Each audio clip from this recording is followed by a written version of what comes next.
are aroused. I haven't seen people so aroused in a very, very long time. Do not come.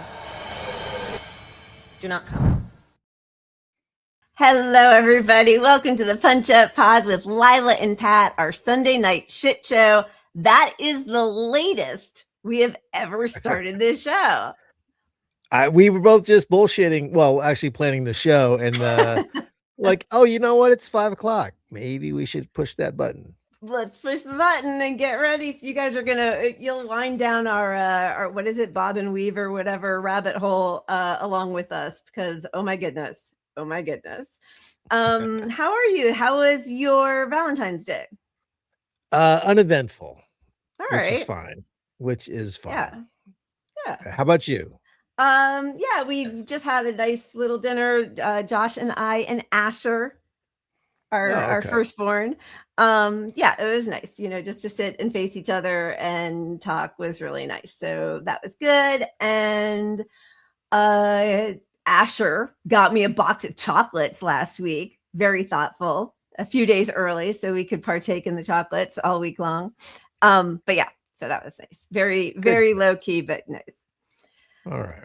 All right, let's get started. Welcome to everybody. Thank you for being here. Please do make sure to like and subscribe and smash that notification bell. Is that my wire, my hair? I'm a mess today. Oh my goodness. Yeah, I'm taking this off. Okay. And thank you for all your comments and retweets and shares and all that stuff. I think it really is helpful for the algorithm. So thank you. And I did want to say to Sunny that we have reached out to Doctors Against Genocide. We are enormous fans and so grateful for their work. So we are hoping to get somebody on, but I know you have been mentioning that you'd like to see them as guests for a while. So we will continue to, hit them up. And obviously I know they have important things to be dealing with, but we would certainly love the opportunity to talk with them. So thank you for always reminding us about them. Yeah. Oh, yeah, I know what I need to start drinking. That's crazy. I don't know who we dedicate this to, but it's called Farewell Tour. To the Democrats, to Jeffries, to anyone in the Epstein files. So many people I'd like to put on that tour bus and get them the hell out of here.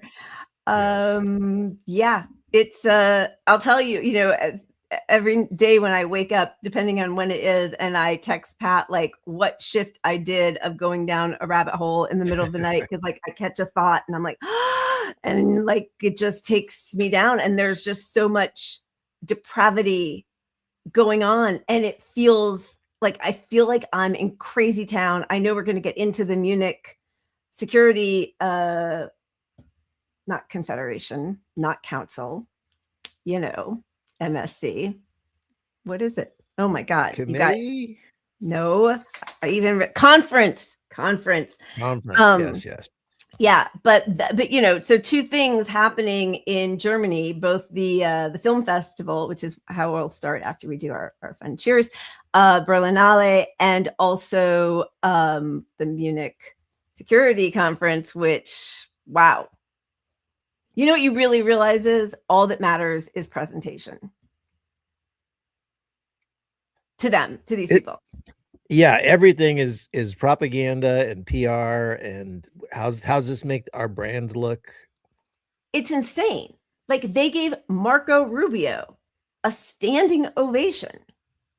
So for like genocide, economically crushing Cuba and Iran, kidnapping the sitting president of a sovereign state, like all of that stuff.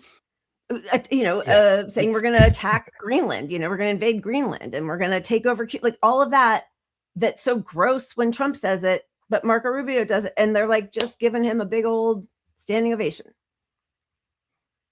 I mean, in fairness, relative to Trump, he does seem like the smartest man in the room, but sure, still his actions, it's like, yeah, it's ridiculous at this point.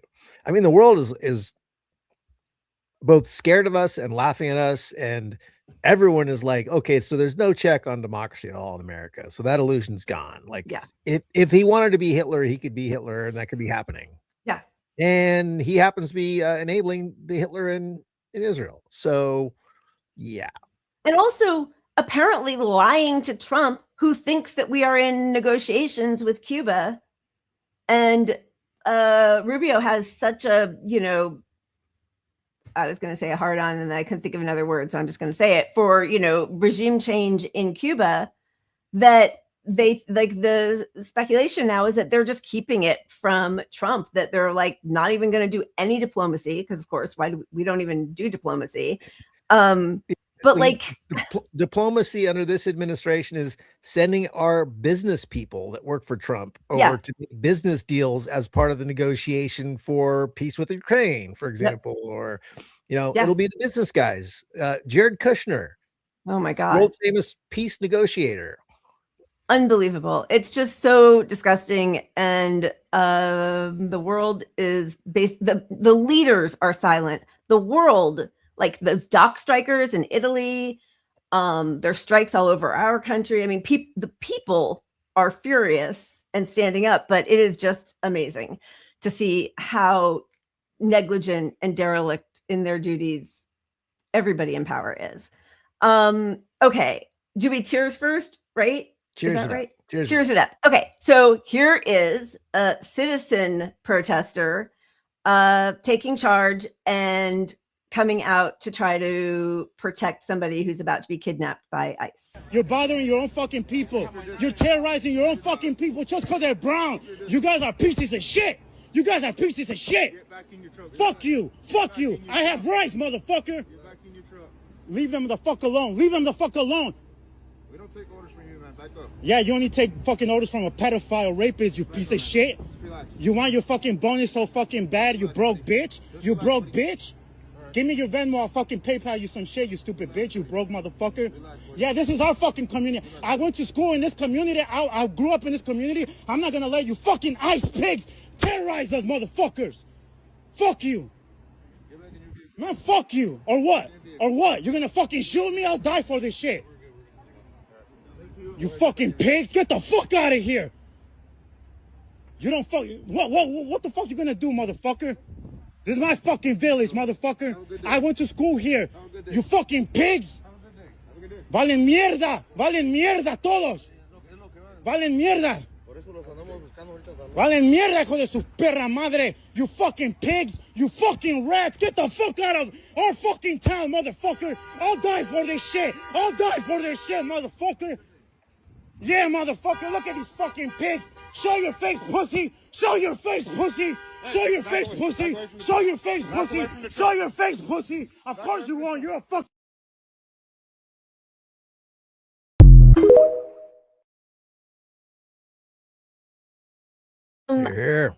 Cheers to him. I'll tell you, like, that is so courageous, because these people just fucking shoot you in the face. Especially if you're, I mean, like, they're doing it to everybody. It doesn't matter if you're white or brown or anything anymore. So, like, that is just so tremendous. I love it. Like, it gives me chills, but it's also terrifying. It is, and that's incredibly brave, especially, he sounds like he has a Hispanic accent himself, which gives him less cover than a white person. But when they're even shooting the white people in plain sight on video, and releasing cam footage of it as if it exculpates them somehow. I mean, it's for their hype reel. The body camera is being used for their hype reel. Yeah, exactly. Yeah, that's just amazing to me. Really impressive. So cheers to him. True hero. Love him. All right. I am ready to spin. Got to move that sucker over. All right, here we go. A little joy. Where? All right, we got a lefty law. What do we got?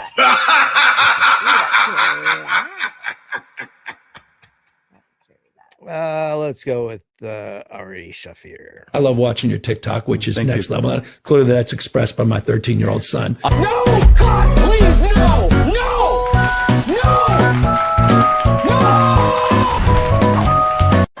Yeah, goys, that's all you guys are. You ever hear that word? Goy. It's Yiddish for non-Jew. Yiddish is like Jewish Ebonics. Goy means non-Jew. And just so you know, when you hear it, you think it's fun and friendly when they're saying it to you. It's not. They're shitting on you to your face. Goy is a derogatory word.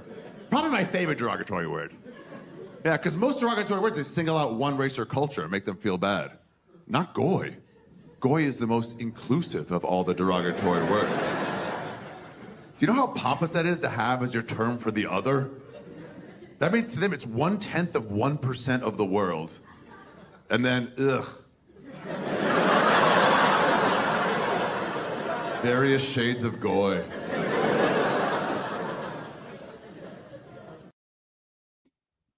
That feels very accurate. Yeah, it totally does. And wait, I'll take that banner off. You know, we keep talking about doing a segment on the Jewish supremacy of Epstein. There is certainly a ton of it in the emails that I've read. It's despicable, obviously. But that definitely felt appropriate to what's going on with him. I don't know.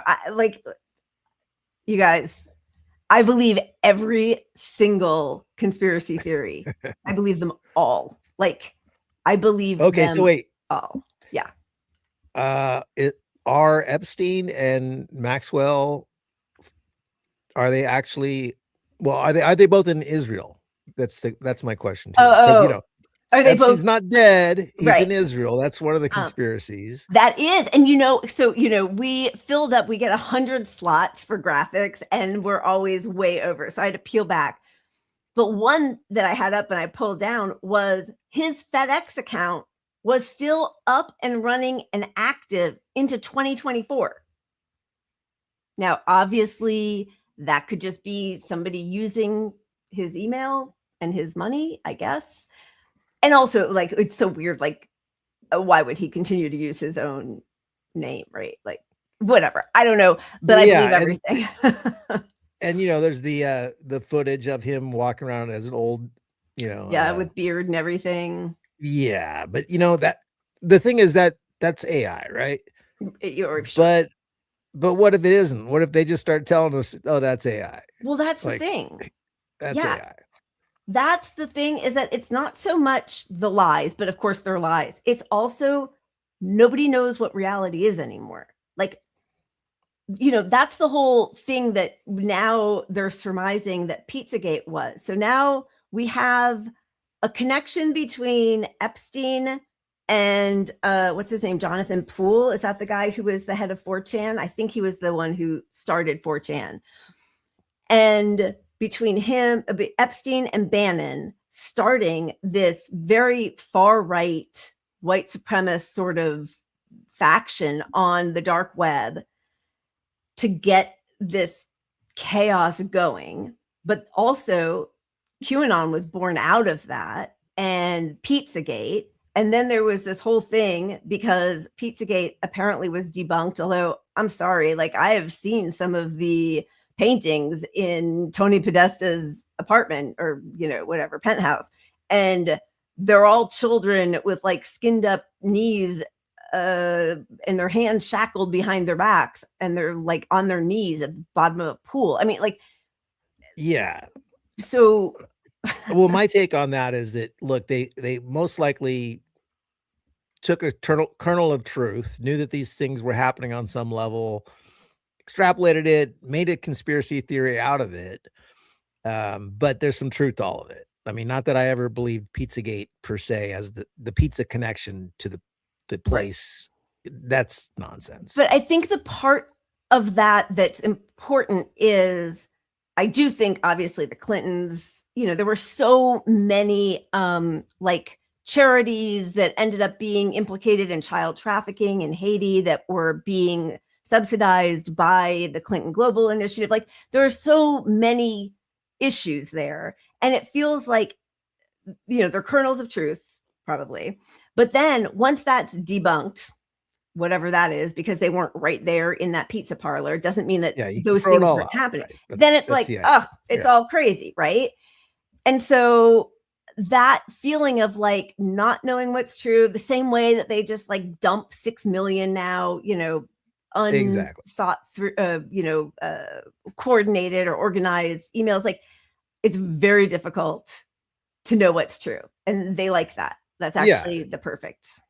Exactly. Just like with WikiLeaks, they, even though none of the WikiLeaks documents ended up being fake, but they just said, there's a lot of fake stuff in there.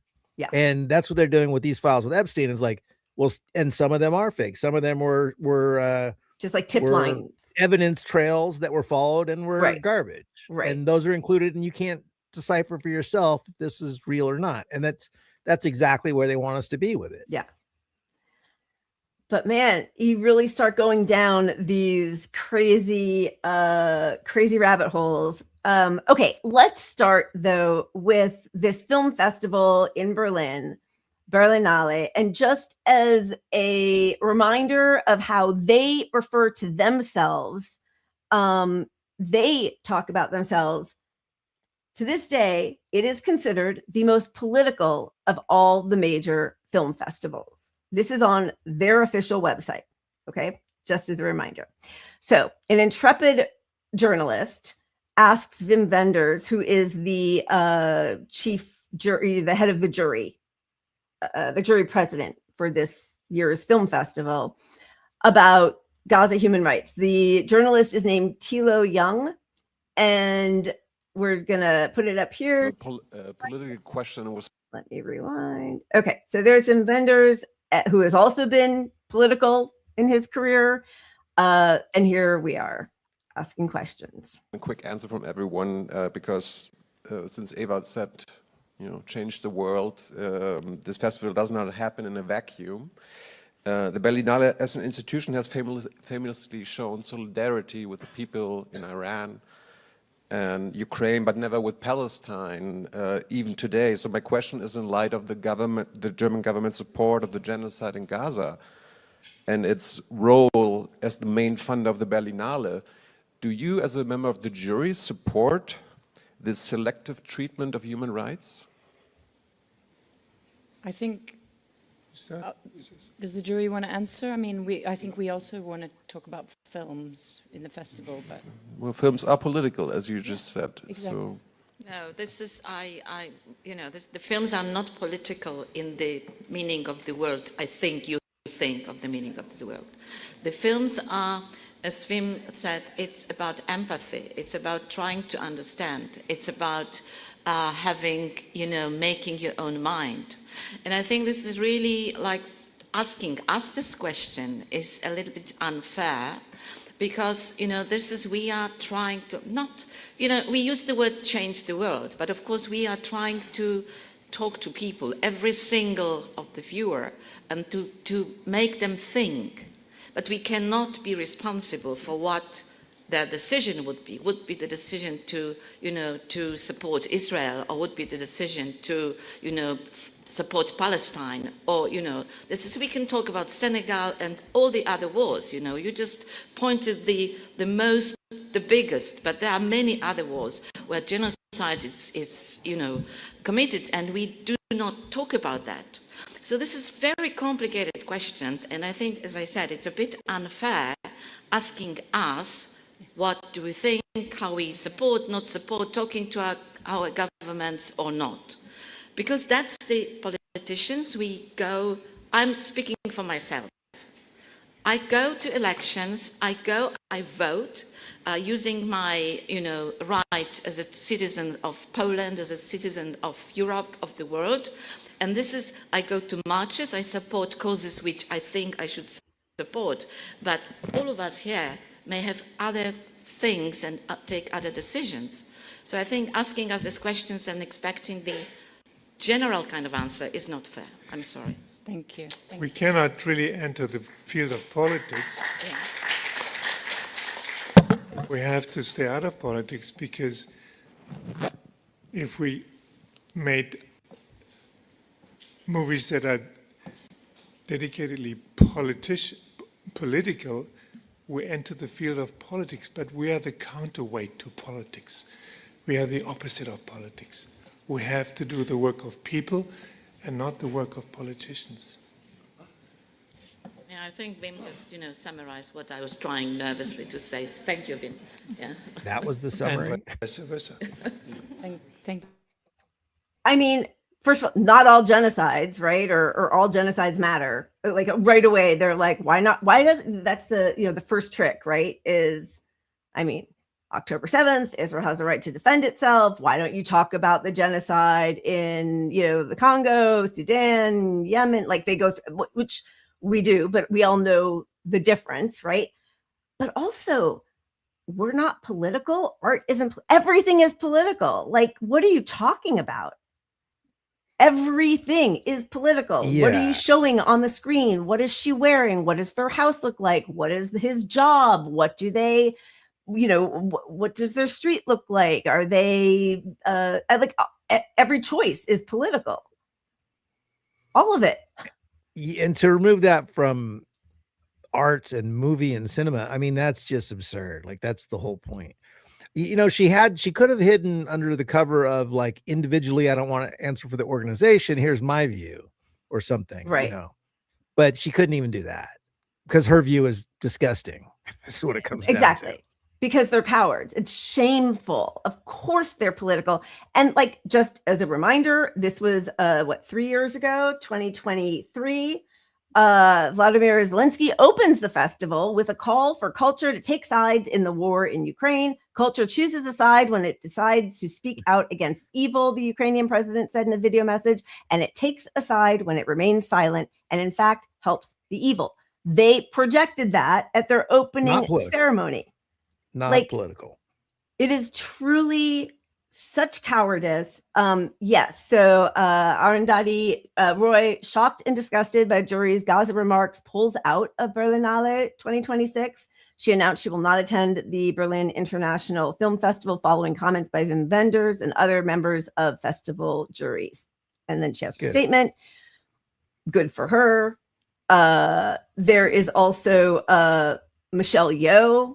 So shameful. I kind of can't believe it. Declined to speak about U.S. politics during a press conference at Berlin Film Festival, instead shifting the focus to cinema. I don't think I'm in the position to really talk about the political situation in the U.S. And also, I cannot presume to say I understand how it is. So best not to talk about something I don't know about. I think I want to concentrate on what is important for us, which is cinema.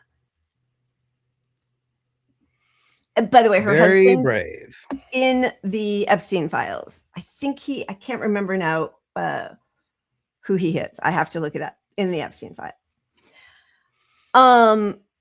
Another brave member, Neil Patrick Harris. I have a question to the director, George, and maybe Neil or Bella. I was wondering if you guys consider your art political, and if so, how can movies these days help fight the rise of fascism in Europe and America?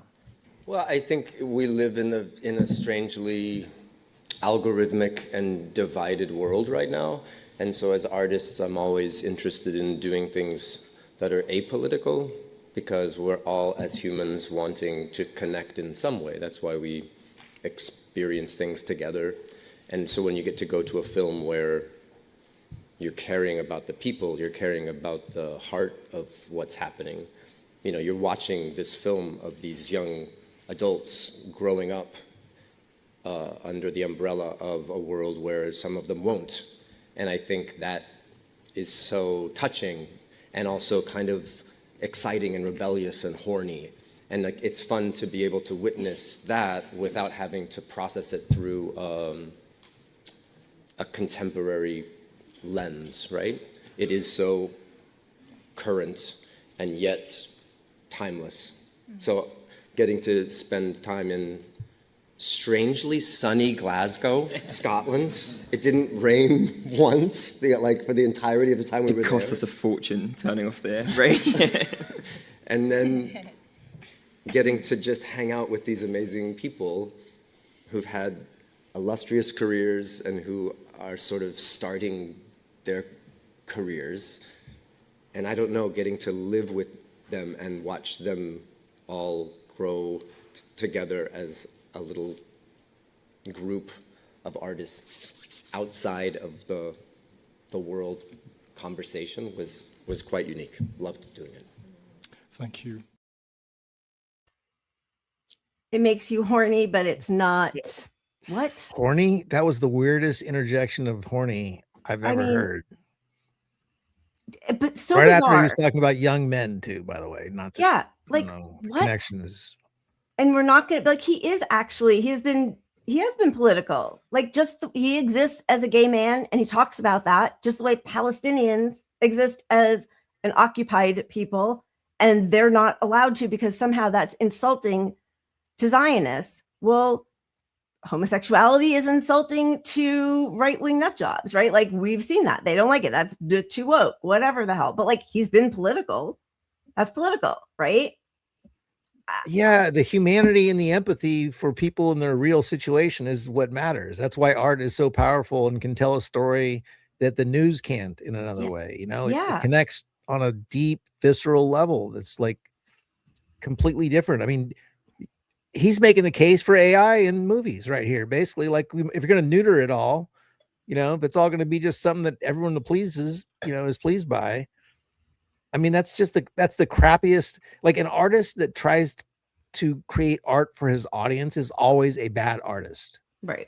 Or that appeals to I mean, you're just going for mass appeal, or oh, people liked my painting on jelly beans, so I'm going to do all jelly beans from now on. Won't offend whatever. anyone. That kind of shit creates garbage art. It really does, and it's just so despicable that they lack the courage, or maybe they truly are like fully. I mean, clearly, how do you watch a genocide for 2.5 years? Like, I honestly don't understand how these people show their faces in public and also call yourself an artist. Like it's all horrible, all different layers of horrible. But yeah, as artists, you're supposed, why are you even going into the arts? I don't know. Anyway, so I think a lot of them, I think a lot of them truly just ignore because they know it's a taboo subject right off the bat. So they just don't follow it. I think that is accurate for some of them. They just, if they know too much, they'd have to speak up. So it's just like, their brain just shuts off that little investigative piece to it. I mean, I guess so. But here's Neil Patrick Harris in Tel Aviv with his husband a few years ago, which, was recent enough because he's an adult to understand the quote unquote complicated history of Israel. But somehow that was fine. But then I went down. Okay. So as I'm looking at his response and just feeling repulsed, somebody writes, oh, do you know that he has a white rabbit tattoo? That gets me into white rabbits and all of the different symbols of pedophile subculture, which brought me to Celine Dion. And you're going to have to give me a second because now I'm going to have to pull up these because we didn't have room for it a moment ago. She has a children's clothing line, and some of the photos on, so here we go. Let's see if we'll get all of these up there. Come on, 1, 2, 3, 4, 5, 6. We got them. Okay. So, and I looked, this is crazy. Okay. So this person, Red Pill Drifter, don't know anything about him, but I then went to the Instagram account, and you have to go back years, but this is all legit. So this is Nunu, which is Celine Dion's children's clothing line. And this little girl, it's very small, but here, let me see if I can get it bigger. There we go. There is some kind of stain on her dress. She's holding a white bunny rabbit, and she has a bag over her head, and she looks like she's in some kind of dilapidated warehouse basement, something.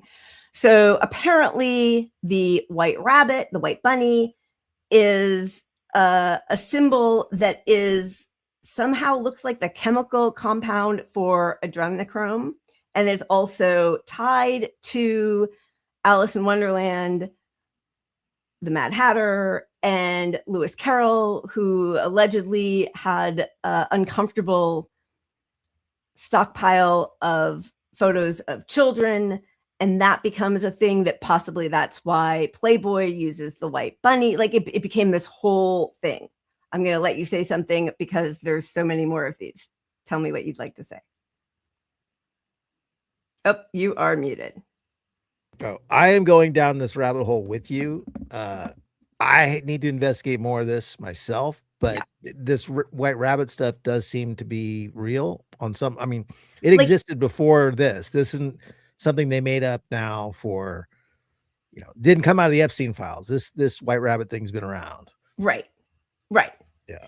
Okay. So let me show you a couple more pages from their Instagram account. Here is a little girl. Okay, so what she has on her side is it's not paying homage to, but referencing frazzled drip. Do you know what that is? That's no clue. Other thing. Okay, so but also let's just take a look. Like this is a photo of your child model trying to sell your clothes, and she's sitting on like some FedEx boxes, shipping boxes.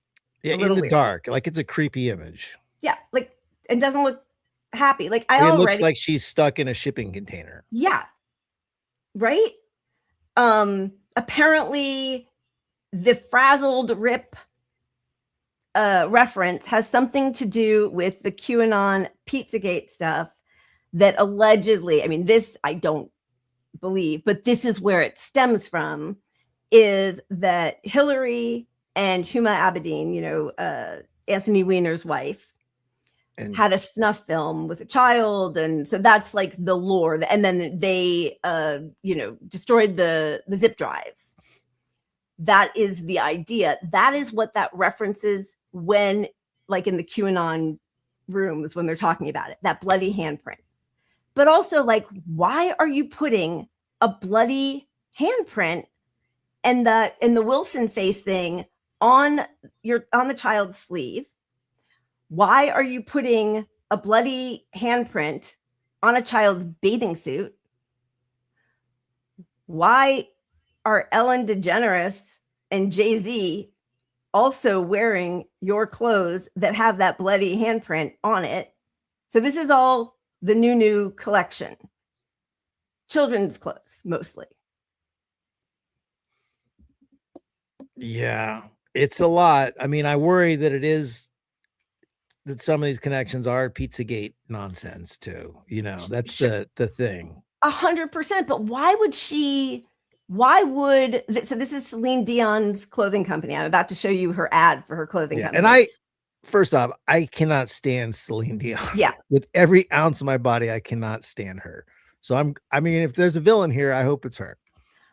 I just feel like even if it's a joke, like, I don't know why you would, but like, why would you even make any reference to any kind of lore? Like, that doesn't happen accidentally. You do not have children with a bag over her head, a little girl holding a bunny. There's another one with two little kids holding a bunny, and it says siblings, and the boy, like, they're in underwear, basically. Like, it's just it's like they have so much time on their hands and they're just pushing boundaries. And that's the most generous interpretation, because why in the hell would you do that? Yeah, no, you don't. Look, there's no sane world where someone pushes boundaries around pedophilia and sex with kids, and you just don't. That's. Yeah. I mean, Calvin Klein obviously did a lot of that. There was a lot. I think Zara has done quite a bit of that. The other thing that I learned was the panda eyes. And again, this is all like what the lore is. I don't really know about pedophiles and what their code words are, but this is like the understanding amongst people who are tracking this sorts of thing, that panda eyes, the big black eyes, are what they call a child who's been sodomized, because the trauma and terror makes their eyes get really big and possibly even bruised because they're so small. And there's panda clothing all over this. There's also just big black eyes all over her children's clothing line. I mean, it's weird. Like, even just like, why do you even have a big eyeball, like one eyeball on children's clothes? I don't know. I just like, it's a strange choice, even if it's not that she's in that weird satanical child rape cult. It's a very strange choice for children's clothes, I think. Yeah, I have to agree with you. Okay, so this is her ad for her children's clothing line. Oh, it's okay. It's okay. I'm Celine Dion.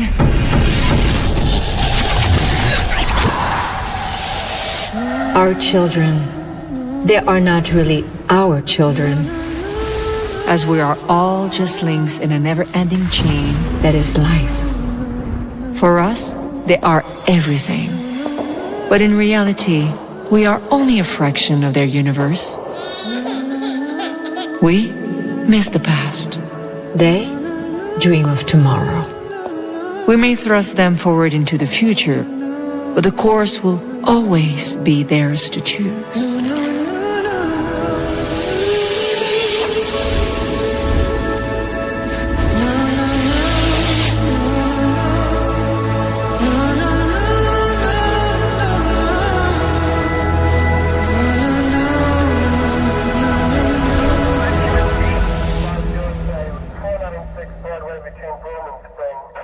I can't believe they called security. I mean, oh, come on, I'm Celine Dion. I'm not spending the night in jail. Holy shit.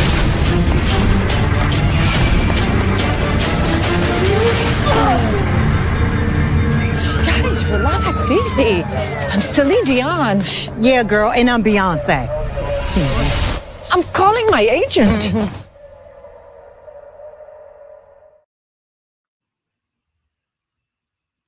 Children's clothing line. What the fuck? How is that appealing to any parents of young children? Yeah, and like when she goes into the incubation room or whatever and blows like viruses into the air with this stuff, like there's some toxic shit. Yeah. It turns into clothes. It's just creepy. It's really crazy. It's really crazy. And you know what, like, listen, it started this whole thing. I am a full-on conspiracy theorist at this point. The ordering of 55 gallons or whatever tubs of the sulfuric acid, the possible buried bodies under, in the New Mexico Zorro Ranch. I don't know, like they are so far removed from what regular people think of as normal behavior. And it's not just like a small sect of people, right? Like Leon Black, there's the allegations, and a lot of these are so small that it was really hard to see, but that he would raped young girls for years, that he would torture them, he would bite their vagina, like all of this stuff. And then it's like, oh, also he was the CEO of Life Touch, which is the photography business that does all of our children's grade school photos across the country. So he has a registry of every single one of our children going from kindergarten through at least 6th and sometimes 8th grade, at least. I mean, so this just 50 Shades of Way, he's really going through these files. It's great. Schools are canceling picture day because of a wave of concerned parents who don't trust the school photo company Life Touch after they've been tied to Epstein via billionaire Leon Black. I mean, why do you have a child photography business when you're a pedophile? I don't know. It makes total sense to me. All they want to do is mine all of our data and DNA. Yeah, and I know, a lot of those school contracts, they get private contracts out of them. So they get the kid to come for the private shoots because you liked what they did for the schools. They're always giving out their cards and stuff for that. So, yeah, it's not that anything creepy is going to happen at school, but the next they level. have your data, right? It's just like gathering. Now they know, oh, they can put it together, what you looked like at 6, what you looked like at 8, where you went to school, where you lived, like, I don't know, like all of it. That's just. Well, and now with the new, they're trying to pass these ID laws where to use social media, you need to connect to an actual specific ID. Yep. Yeah. Which we need to fight that. I mean, we absolutely need to fight that. Yes. And they act like it's for, safety, protecting our children. It's the exact opposite. Almost every measure that they say they're taking for safety is actually a violation on some level. Yeah. I mean, how about if you're an adult and you want to go on Roblox, then you show your ID, right. Like, yes, exactly. If you're of a certain age, you must register as being an adult in this world somehow versus the opposite. So we can track your pedophile ass. Yeah, exactly. So, all right, we got a couple more Epstein things. Oh my God. Okay. Here he is instructing a young girl, try to take some nude photos. Wait, sorry, I need to take the comments. Oh, thank you. Be open, brave, sexy, wild, dance, jump, have fun, live. And she writes back, okay, I asked my friends if she'll take some sexy photos tonight or tomorrow. And he writes, I think you should take some yourself first. Now, I want you to be free with yourself first. I think you should study English, go online. There are many classes, then take the, English language test. The photos should not be porn, but should be sexy. Do you watch porn? For example, you want to be free without being porn, but laugh, have fun. You are going to be 22, not 14. I mean, okay. Yeah, I mean, that's clearly what he and his clients want is they want you to speak English, to communicate, and act like an experienced 22-year-old. Even though you are 14. This is another one about a redacted picture. Trigger warning. It's awful, but this is the description of the picture that they blacked out. So this picture exists. It is blacked out. The photo shows a girl, her face visible, who looks prepubescent with medium length dark hair. Several Caucasian men are holding the girl's legs spread open. Her vagina is visible and gashed, and there is blood coming out. In the photo's foreground, a man with a white shirt appears to be inserting his hand or something into her vagina. A round imprinted symbol of some kind is visible on the girl's leg on the underside of her left thigh. In the photo's right-hand corner, there is an arm with a green shirt visible. An arm holds the girl's knee in the air. In the photo's left foreground, there's a profile of a man with long sideburns and a beard, a small bald spot. In the photo's background on the left, there appears to be unclothed top torso of a man. A man with what appears to be a black t-shirt and a blue shirt appears to the left of the girl's face. On the photo's lower left, there is a green structure, which is hard to identify. The girl's mouth looks bloody and her tongue is extended. There's a bruise under her left eye and a red mark on the left side of her neck. Her left shin is bleeding and there are purplish bruises on her abdomen. Redacted recalls the action taking place in this additional image. So, and we're being told that there's nothing actionable in the Epstein files, right? But there's also investigations going on still, but they're not going to tell you who they're investigating. Their leaks expose some of the actual victims' names. We've got faces blacked out of men when they say they're not supposed to be any. They didn't black out any of the men in the pictures unless, to do so would have to block out, unless they had to do it to block out the woman's face as well, is what they say. But we know that's bullshit. They're protecting these people still. So, I read that yesterday and then kind of woke up in the middle of the night. Like, I don't know. It's so despicable. Like, this little girl is just being held down and gang raped by all these adult men. And they talk about it the way they write about it. Everybody's writing about it. Like it's some joke. There's, the torture, like in one of the photos of Epstein on, he's like on a Zoom call and he gets a text at the bottom from somebody named the screen name or the handle of the person is torture. I'm still waiting and watching the melted cheese drip, smiley face. Like,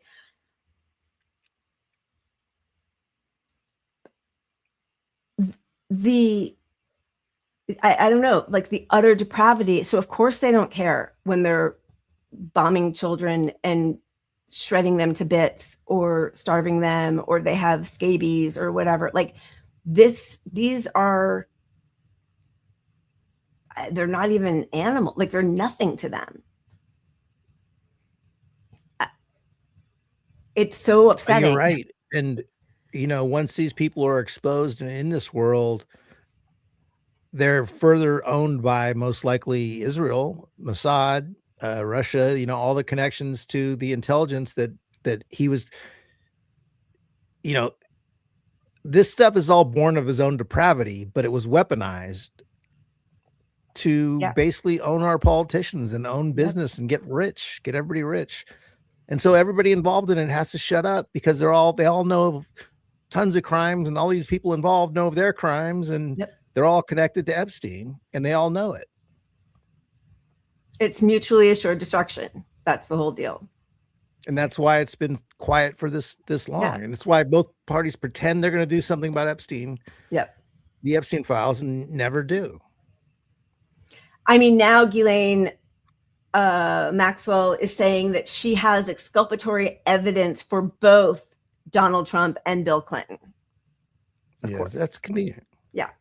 But it's exactly that, right? Like they played both sides of everything, equal opportunity, blackmail. And I was listening to the BBC today, and they're still trying to make it hear that he's possibly a spy for Russia getting compromat, as though compromat, they're using the Russian word, but like no other organized crime, you know, mafia has ever used compromat on people before. Like, you know, if he was working for Russia, he did a really shitty job, because Russia has been a pariah of the West for 26 years at least, if not more, whereas Israel gets every fucking thing at once. So I kind of have to think he wasn't doing this on Russia's behalf.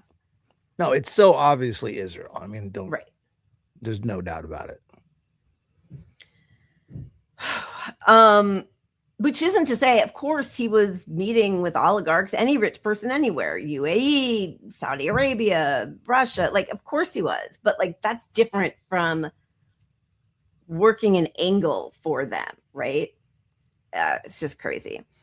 Anyway, just to circle back, because I think we don't have anything really else on, not really on Epstein stuff, but so the Berlin Film Festival, Berlinale, issued a lengthy statement after backlash over filmmakers not speaking on politics. Artists should not be expected to comment on all broader debates about a festival's previous or current practices over which they have no control, nor should they be expected to speak on every political issue raised to them unless they want to.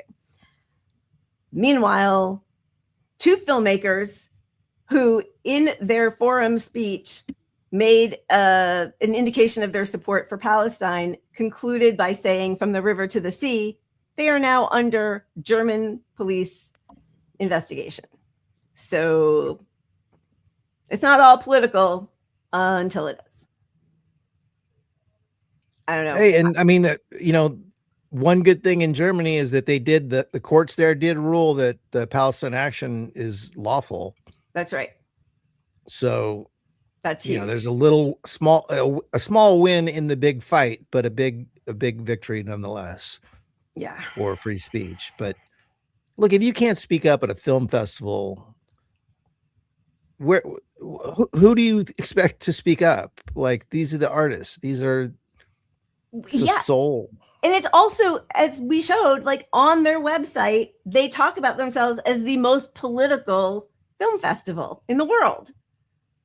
And they had Zelensky there to give some comment on having to take a side just 3 years ago, right? So like, but now it's complicated. It's complicated. Can't be political. I am, yeah, I need another But glass I of have to Sprite. think that connection goes back to Epstein as well. I want to put that on Epstein because you got to know that Israel invested a lot of money in Hollywood and movie production and the studios, which how did they get there? Well, Epstein probably largely. I mean, And so you just have to keep extending it. And it's like, yeah, they don't want to talk because they won't get work in movies or producing. They'll get cut out of business, you know. But that's on an individual level. But for an organization to be so cravenly cowardly. Yeah. But I mean, watching people in New Zealand get beaten to a pulp. It was in New Zealand, right? Yeah, New Zealand, where President Herzog just was, and people were protesting, just, you know, head smashed in when they're already restrained. And you see that with ICE, like kids walking out of schools this past week in LA, just like beaten to a pulp. And the with the federal like FBI guy, but who's the LA person. I'm sorry, Jen probably knows what I'm talking about. I don't know what the exact name of his title is, but he's a prosecutor. He's like a federal prosecutor for LA. Put up two pictures of a picture of each of two kids who were walking out of school. In the picture, at least, they're doing nothing, saying these are the ones who attacked us. There's no proof of anything. But now these young kids under 18, they're in high school, their faces plastered all over the place, wanted for attacking ICE agents. Like there are no guardrails. Already Gavin Newsom and what's her dumb face? The U.S. attorney in LA. Yes, thanks, Jen. Karen Bass have said they're not going to enforce the federal ban on masks for law enforcement. There's nothing. I think. Are you asking? Sorry, you're asking where was the walkout that I saw where they listed the picture was LA, but the kids getting pummeled, that's happening all over. I mean, look what they're like. It's all like it's the IDF, is ICE, is cops, is Gestapo. They're all the same. You see them in Germany. You see them in Britain, like that older woman, she's like 88, who's been arrested however many times when they told her that the prescription of Palestine Action as a terrorist group had been overturned by the court. She's 88. How many times has she been arrested for just saying, I support Palestine Action? It's just, yeah, it's all the same people. Exactly. But like, there's more and more of them. That's what's so terrifying, right? Well, the thing is, they need more and more of them, not just because of this issue, but because of the deeper economic collapse happening to the middle class and poor people. So this is an army they're building up that has a little to do with immigrants, but it's bigger than that. You know, you don't. Oh, for sure, yeah. It's not this like a short-term detention, get the immigrants out and then we'll be fine. No, you don't invest all this infrastructure in these detention centers going up everywhere for that. Because your goal should be to get them the hell out of the country if that's exactly your stated agenda, not to imprison them down the street for months and months. And to expand so much. Like there's a finite number. If your goal that you're saying you're so successful at exactly, it's not a temporary. It's a temporary thing. You should do this in the next year or two, and then the border's so secure you don't have to go through this, and they're so unwelcome here that you don't have to go through this. So clearly, those detention centers are not just being built for immigrants; it's being built for all of us who are considered domestic violent extremists. Exactly. It's pretty terrifying. Okay. Yeah, baby. At least we have At least we have what? We have the wheel. We have alcohol.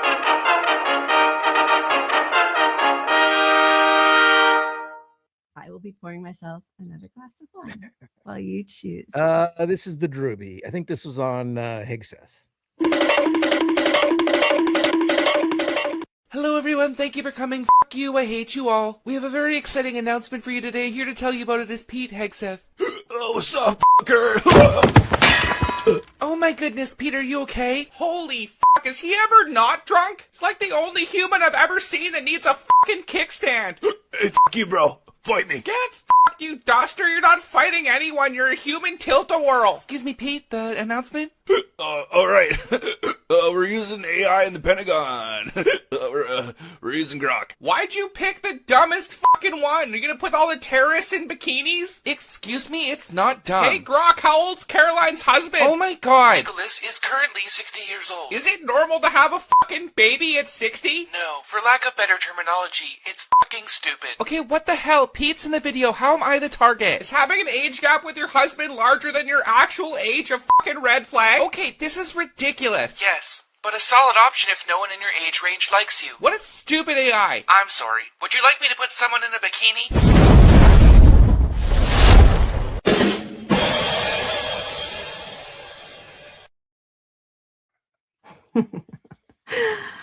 You know, the news goes so fast. We didn't even cover all the AI where they were just undressing people using the AI. I know. It's the Grok, just and so on crazy. Grok. Are you talking about Grok? Grok on Twitter. Yeah. You know, we all know it because we're all from Twitter. Right. People were just saying, hey, undress them. Show me what they would look like in a bikini. You know, make it smaller, make their boobs bigger, to just people. It's such a disgusting.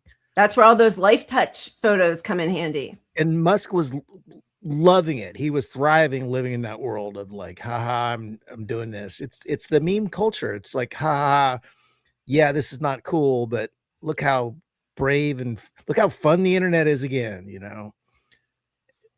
It's so disgusting. What was it? We showed that video of him trying to be funny. I can't remember if he was talking with Rogan or Tim Dillon. About things to ask like at your Thanksgiving Rogan. table. He's like, no, but you can be the Rogan. outrageous Grok or whatever it was. Like push the envelope Grok. It's hilarious, you know.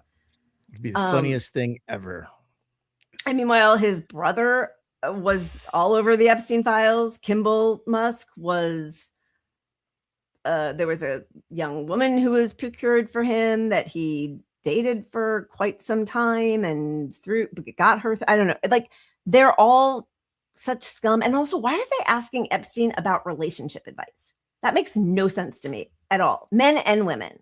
Like that Rumler attorney who was head attorney in the Obama administration, who just had to resign. It's her one resignation, right?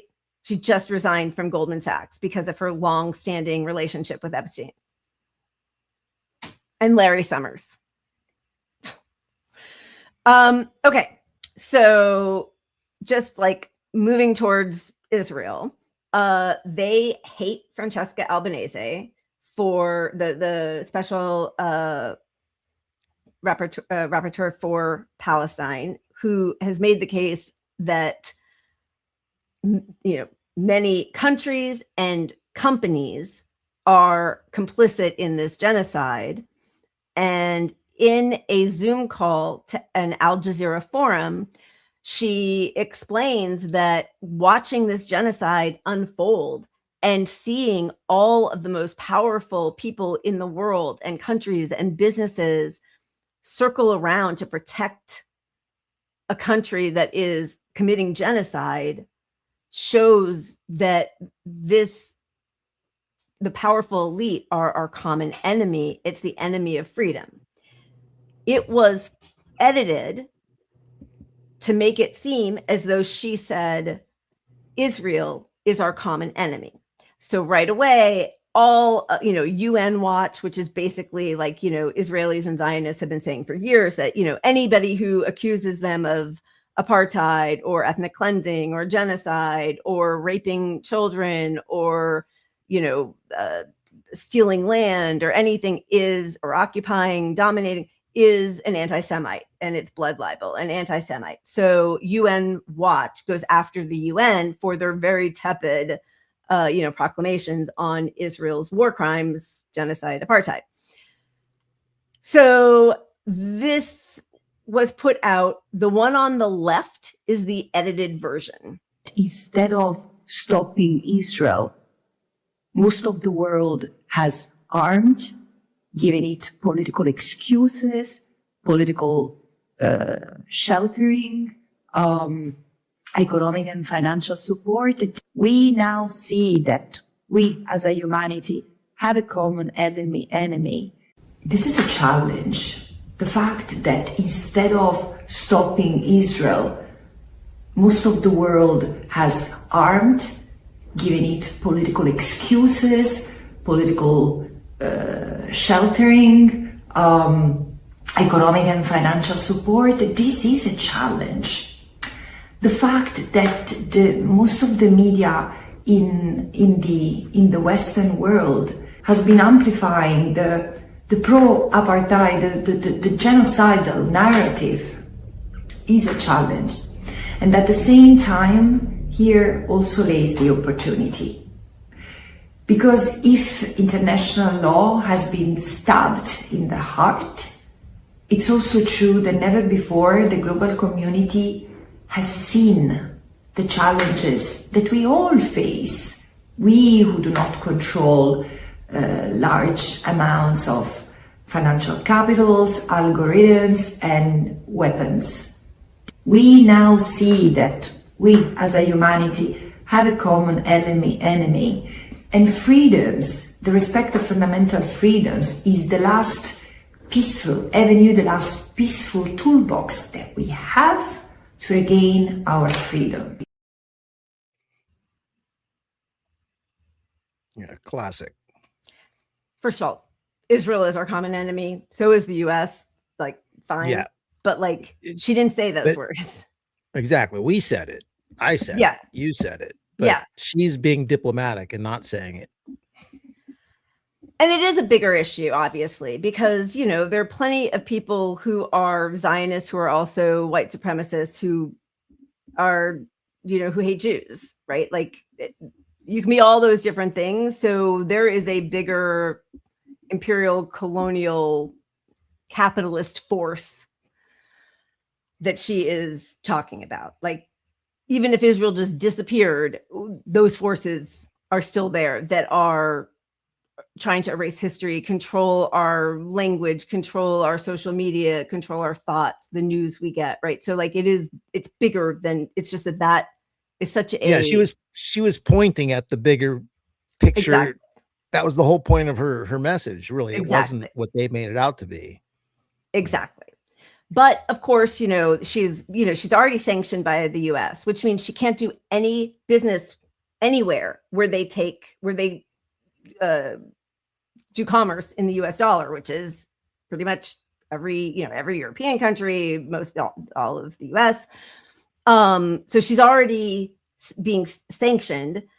And then now Italy, Germany, France are condemning her, like she should resign. So they traced back the source of the edited version. Time to ask who is the original source of the manipulated video of Francesca Albanese that several European governments jumped on to demand her resignation. It appears to come from pro-Israel propagandist Hillel Neuer, executive director of UN Watch. And on the left, he is the one who posted the first cut video saying, humanity has a common enemy in Israel, Francesca Albanese declares in an Al Jazeera forum. And on the right, you can see where that post first came from and the video file, so they could trace it back to him. But still, nothing has changed. That's now, I think, been out for 2 days. She proffered up the uncut video because she had it. It was on Zoom, right? So everybody has seen the uncut video, and they're still, but now it's already been said. It's like the beheaded babies and the mass rape and the, babies in ovens. Once that's out there, it's like, well, but she does say all these bad things about Israel anyway. Yeah, and I haven't seen this story on mainstream media much. I mean, but I haven't watched as much as I normally do. But you have to think that mainstream media covered the story about Albanese saying the wrong thing. Yep. And then didn't do a follow-up story about how the guy at the UN Watch group actually planted this fake story by his editing. Exactly. There'll be like a little asterisk, maybe somewhere. Yeah, no, they might put it in writing somewhere, but they won't go on TV and do it, which is, Yeah. That's the biggest audience. So if you do an apology to 0.5% of your audience, yeah, that's not really, that's not journalism. No, it's not. I mean, so it just like reinforces, it's just another example of exactly what she has been saying, is that we have a common enemy. They are all complicit. They all have solidarity with each other.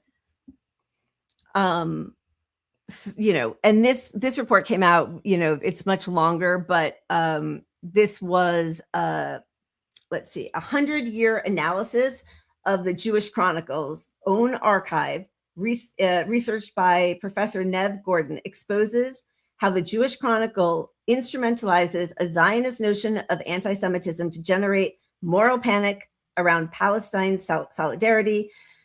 And they go on to show that even when more anti-Semitism in the Jewish Chronicle today than in 1938 Nazi Germany, we saw in the ADL. I mean, people have actually even resigned from the ADL because they changed in the last 3 years.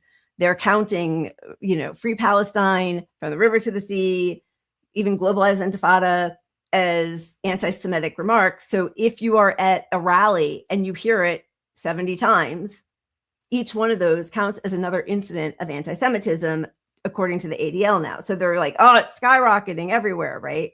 Yeah. Oh, and think of all the hats that are anti-Semitic and the shirts that are anti-Semitic, and you know, they're being sold on Amazon. Amazon, you're now supporting anti-Semitism because you're selling Free Palestine shirts. It is so incredible.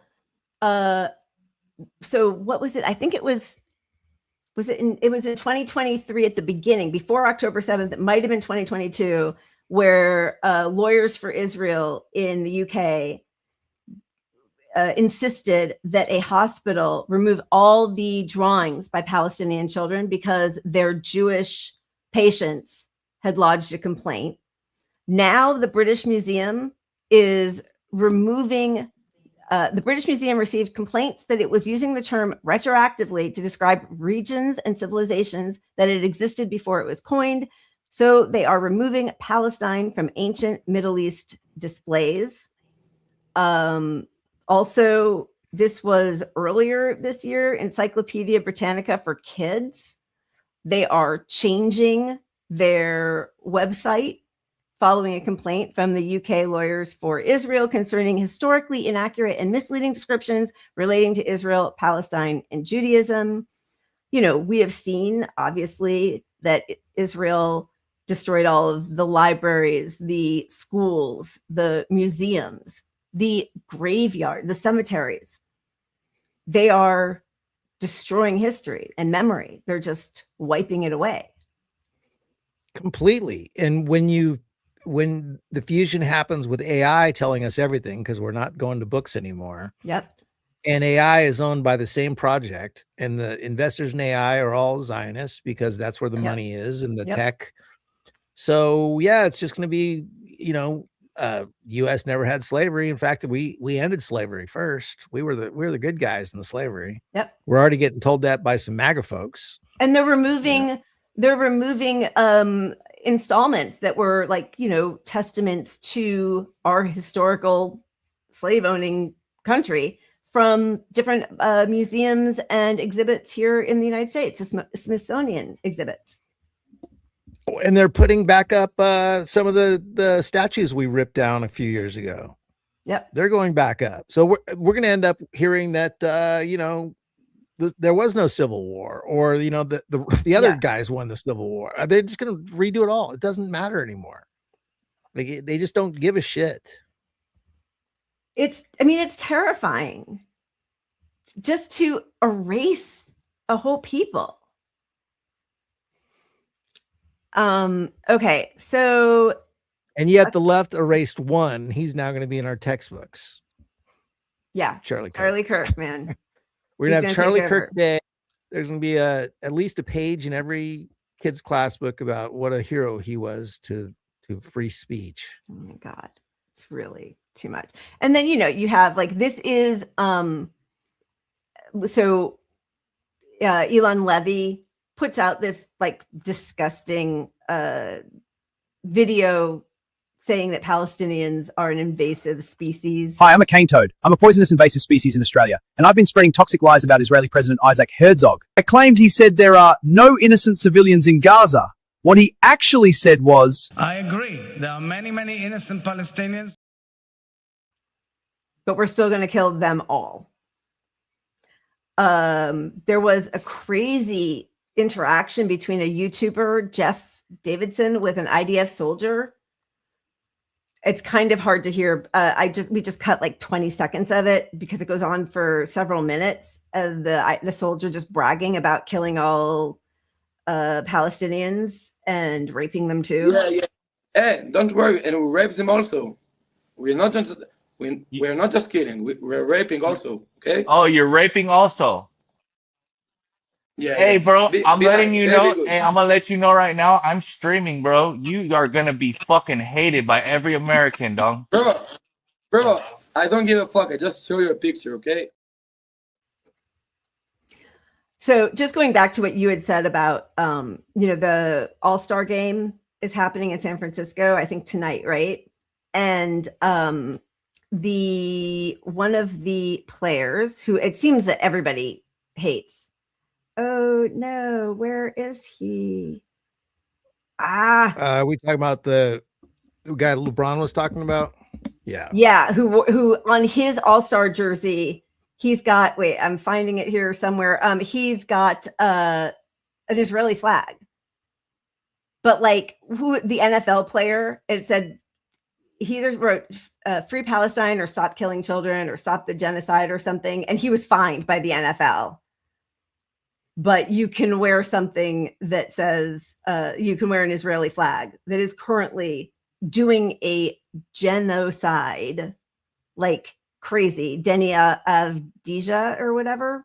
So there's sports rabbi putting Deni Avdija, I'm not pronouncing his name right, but I really don't care, rocks the Israeli flag on the NBA All-Star jersey. Like, are you allowed to just...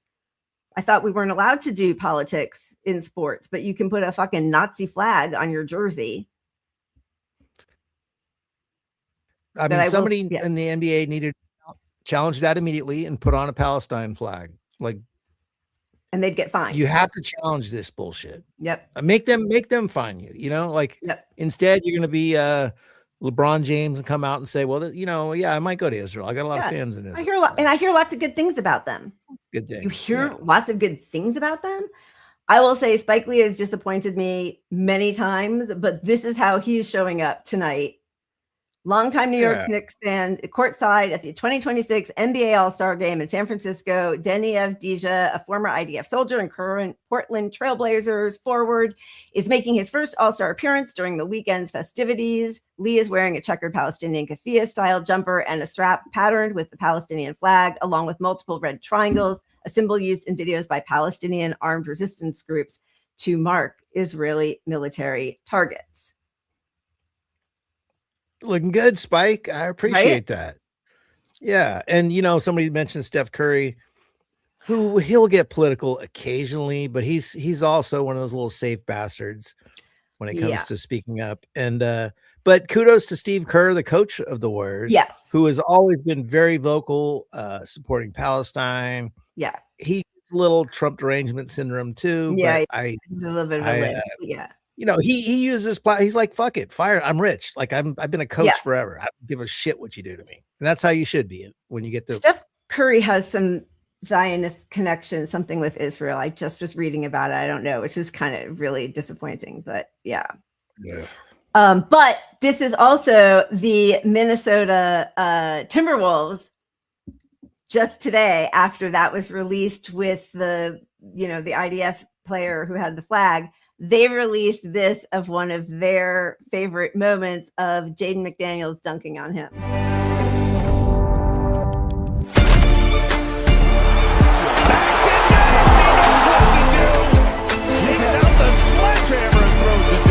We'll make you like some big time throwdowns over the past few games. Just incredible energy from Jaden McDaniels. I mean, obviously that player is sorely hated. But I love that, listen, those little acts of, I don't know, bravery, outspokenness, I don't know. Whatever. The whole thing sucks. It's so upsetting. And he's going to wear his little Nazi flag on his jersey while he plays in the All-Star game. So. Yeah, but it goes to money. Look, the NBA, they're a cowardly organization. They went, it started with them making the players dress up to go to games. They had to come in suits for a while. Right. And right. And then they're trying to expand worldwide. So they go to China, but nobody was allowed to criticize anything in China. Right. All the players played along. None of them spoke up. They're all just, cash money, Yeah. And that reminds me of, the Riyadh Comedy Festival got a lot of shit, right? I was watching Mr. Beast's stupid show, which is like, Hunger Games for money, basically, was his whole thing. Right. They got like 1,000 people and they whittled it down to 5, and then you can take some money and screw over everyone you just promised you wouldn't take money and whatever. But the final of it, they take these 10 finalists and fly them to Riyadh for the finals. So like there's a $5 million prize, and it's just this guy, this billionaire fucking YouTube schmuck that runs Mr. Beast. He's not putting his own money in it. It's just fucking dirty ass money. And it's all to rebrand Saudi Arabia. It's just so disgusting. Gross. It's sports washing all of these places. Yeah. Like the Live Golf tournament. Which is why if FIFA had any courage or solidarity or cared, it would actually be pretty effective. And in fact, even I think if I remember, there was an exchange between Ehud Barak and Epstein about how consequential it would be if Israel were banned from the sport. And this was, a few years ago. But yeah, it would be, because obviously it's consequential. That's why US sports is trying to expand all over the place. Like they're playing, NFL games in the UK, right? And in Europe now. They want to expand, and nobody's taking a stand. It's so gross. I did see that, I haven't watched Bill Burr since he did that festival, but apparently his numbers they're like 1/10 of what they used to be on his show. Absolutely. Fuck Bill Burr to eternity. Yeah. Yeah, absolutely. And one of my favorites, Chappelle. Fuck him too. Yeah. Yeah, that really sucked. I agree. And even because he'll say like Free Palestine, and he'll say things about Israel, but he'll still go take money from Riyadh, like it's just so hypocritical. And if part of your brand is speaking truth to power, telling it like it is, anti-billionaire, anti-corruption, whatever, like you can't go do comedy in a place where they have slaves and no free speech. Yeah. All right. Should we move on? Is there anything else? I mean, we will not be really giving it its proper due, but this is another, like, just erasing history. Ali Abanima reporting that press freedom is canceling its impunity index because after murdering so many journalists, Israel would top their list on the impunity index for years to come. The solution: scrap the ranking altogether. That's what staffers say CEO Jody Ginsburg did to solve an embarrassing problem. I mean, this is like Trump forcing Gallup to cancel the presidential poll, Biden stopping collecting COVID data, shutting down, the Johns Hopkins data collection. I mean, like, if you don't like the results, you just stop collecting the data. It's so easy to take care of that way. And it's really easy when neither political side has any real opposition to your position. Because who's going to bring it up? if the left doesn't bring it up on CNN, CNN's not going to talk about it. They're not going to go left of the Democrats on anything because they're corporate owned as well. I mean, that's the whole thing. Yep. So when you don't have a left on TV bringing up these issues, it's just us, the public, doing it. And then we're like conspiracy wackos or something, or we're radical leftists or, you know, something. But like on every issue, they're doing this. They rewrite their own history. They stop polling for data. Oh, there's some bad news. Well, let's stop recording the bad news. Yeah. Yep. It's just so frustrating. Why the Democrats their next plan is to run on this deregulation thing. Let's just stop abundance, baby. Of keep moving right. Water and keep moving right. Thank you, VDA. The degrees of lying and manipulation are just going to get worse. We have to stay on our toes. Absolutely. Cheers. Thank you for the super chat. I need to refill my drink. Thank you. Should we spin? Sorry, I didn't mean to hit that, but let's hit this one. There we go. Drink. That's right. Okay. I think I saw, I was about to put it up when I saw the other thing come through, but I saw Reflect the Sun saying F Jon Stewart. Maybe that's what it was for the mask and Pizzagate stuff. I think that's what it was. And yes, CNN is very far right. Totally agree. I mean, I don't know, you guys. We are not drinking enough. Okay, I'll put up the thing so we can spin. Here we go. Sorry. Do the thing. Push the button. Do the thing. Yeah, baby. Push the beer. All right.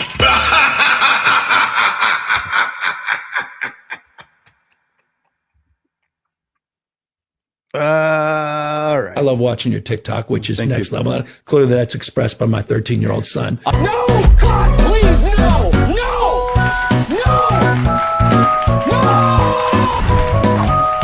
Epstein worked for intelligence, and I'm not going to say who it was, but it was Mossad. I can't say it too much. I don't want to get into legal trouble. Let's just say he enjoyed massages. He was not good to women. He was a misogynist. Don't hate me for delivering the message, okay? I'm going to prove it formally tonight. I had the privilege of taking an accounting class in college. Anybody here take an accounting class? Oh, equal number of people on both sides. You got the debits on the left, credits on the right. You learn about this thing called the accounting equation. Very creative name. Assets equals liabilities plus equities. The total assets of a person or a company is equal to the sum of all the liabilities they have, the debt plus the equity they have, the stock. That's a little life hack if you want to increase your net worth. Rack up a ton of debt and sell stock in yourself. Epstein, he got rich all of a sudden after his teaching job, because it doesn't pay apparently. And he became a consultant, which is not a real job. I'm sorry, guys. If that offends any consultants in here. Let's talk after the show. You can bill me after. Great business model you have. This is when he started to be introduced to very high-profile people. One person he notably worked with, Adnan Khashoggi, a figure in Saudi Arabia, worked together to finance the Iran-Contra affair, where Israel was funneling weapons into Iran to stir up a regime change, which is not relevant to now at all. He had to work directly with Israeli intelligence, so clearly he was introduced to Mossad. He got even richer when he met Leslie Wexner, the CEO of Victoria's Secret, which a perv would want to work with. Leslie Wexner had a lot of stock with Israel and Israel's economy. When Epstein started to work with him, he suddenly got a lot richer. Then Epstein was introduced to Ghislaine Maxwell, Epstein's accomplice in the whole sex trafficking scandal. And they say Ghislaine's in jail. I don't even think Ghislaine's in jail. I actually bumped into her at the store last week. She was like, "Pardon me." I was like, "No, thank you." Ghislaine Maxwell, who is the daughter of Robert Maxwell, a known Mossad asset. He died of natural causes, mysteriously fell off his yacht one day. And suddenly Epstein got very rich shortly after. So again, nothing to see here. We know that the money he used for this operation was leveraged by Israel. At the same time, he became acquainted with a lot of very powerful people who were associated with Israel. For instance, former Prime Minister of Israel, Ehud Barak. Not Ehud Barack Obama, that's a different. He was actually seen many times on camera approaching Epstein's apartment and walking in, and he would always wear a mask. Yeah, this was pre-COVID. This was trying to hide. This guy got caught on camera going into Epstein's house only to be recorded on more cameras. Also, Bill Clinton. A lot of pictures of Clinton with Epstein. It's not a good look. Clinton, obviously, very tied to Israel. He was brokering all those deals in the 90s. Alan Dershowitz, who's Israel's lawyer, also Epstein's lawyer. All of these people, as soon as they started hanging out with Epstein, Israel started to distance themselves because these people posed a reputational risk for Israel, which says a lot. If you're threatening Israel's reputation, you've really up. Here's why we know that Epstein was an Israeli asset. Epstein got all of his money having stock in Israel, and he knew all these people who were liabilities to Israel. And liabilities plus equity equals assets. Epstein was an Israeli asset. I know, there's a lot of information I'm accounting for. He's great. I love him. Really smart guy, Sammy Obeid. Yeah. The one I wanted to also just say, fucking Obama is at that All-Star game talking about how important democracy is and to stand up and speak out. That motherfucker came out of his money cave twice between 2016 and 2020. Once to crush Bernie and once to crush the possible boycott or strike of NBA players who were going to go on strike because of the George Floyd killing. And he shut that down. But now he's going to talk. I watched him talking about ICE. I didn't pull it, but like, dude, you deported more people than Trump has already. Yep. You know, I mean, yeah, you weren't as openly cruel, but like you absolutely laid the groundwork for where we're at. Yeah. Like, they just have no shame. Hillary, we'll get to it. Actually, are we going to go to the Munich security conference? Sure. Oh my God. All right. This is AOC's big coming out party. She is going to show people that she can do foreign policy seriously and bring a working class economic perspective to foreign policy. She's been studying with Matt Dust, who was Bernie's guy. She goes to Munich and shines. Would and should the U.S. actually commit U.S. troops to defend Taiwan if China were to move? You know, I think that this is such a, you know, I think that this is a, this is of course a very long-standing policy of the United States. And I think what we are hoping for is that we want to make sure that we never get to that point. And we want to make sure that we are moving in all of our economic research and our global positions to avoid any such confrontation and for that question to even arise.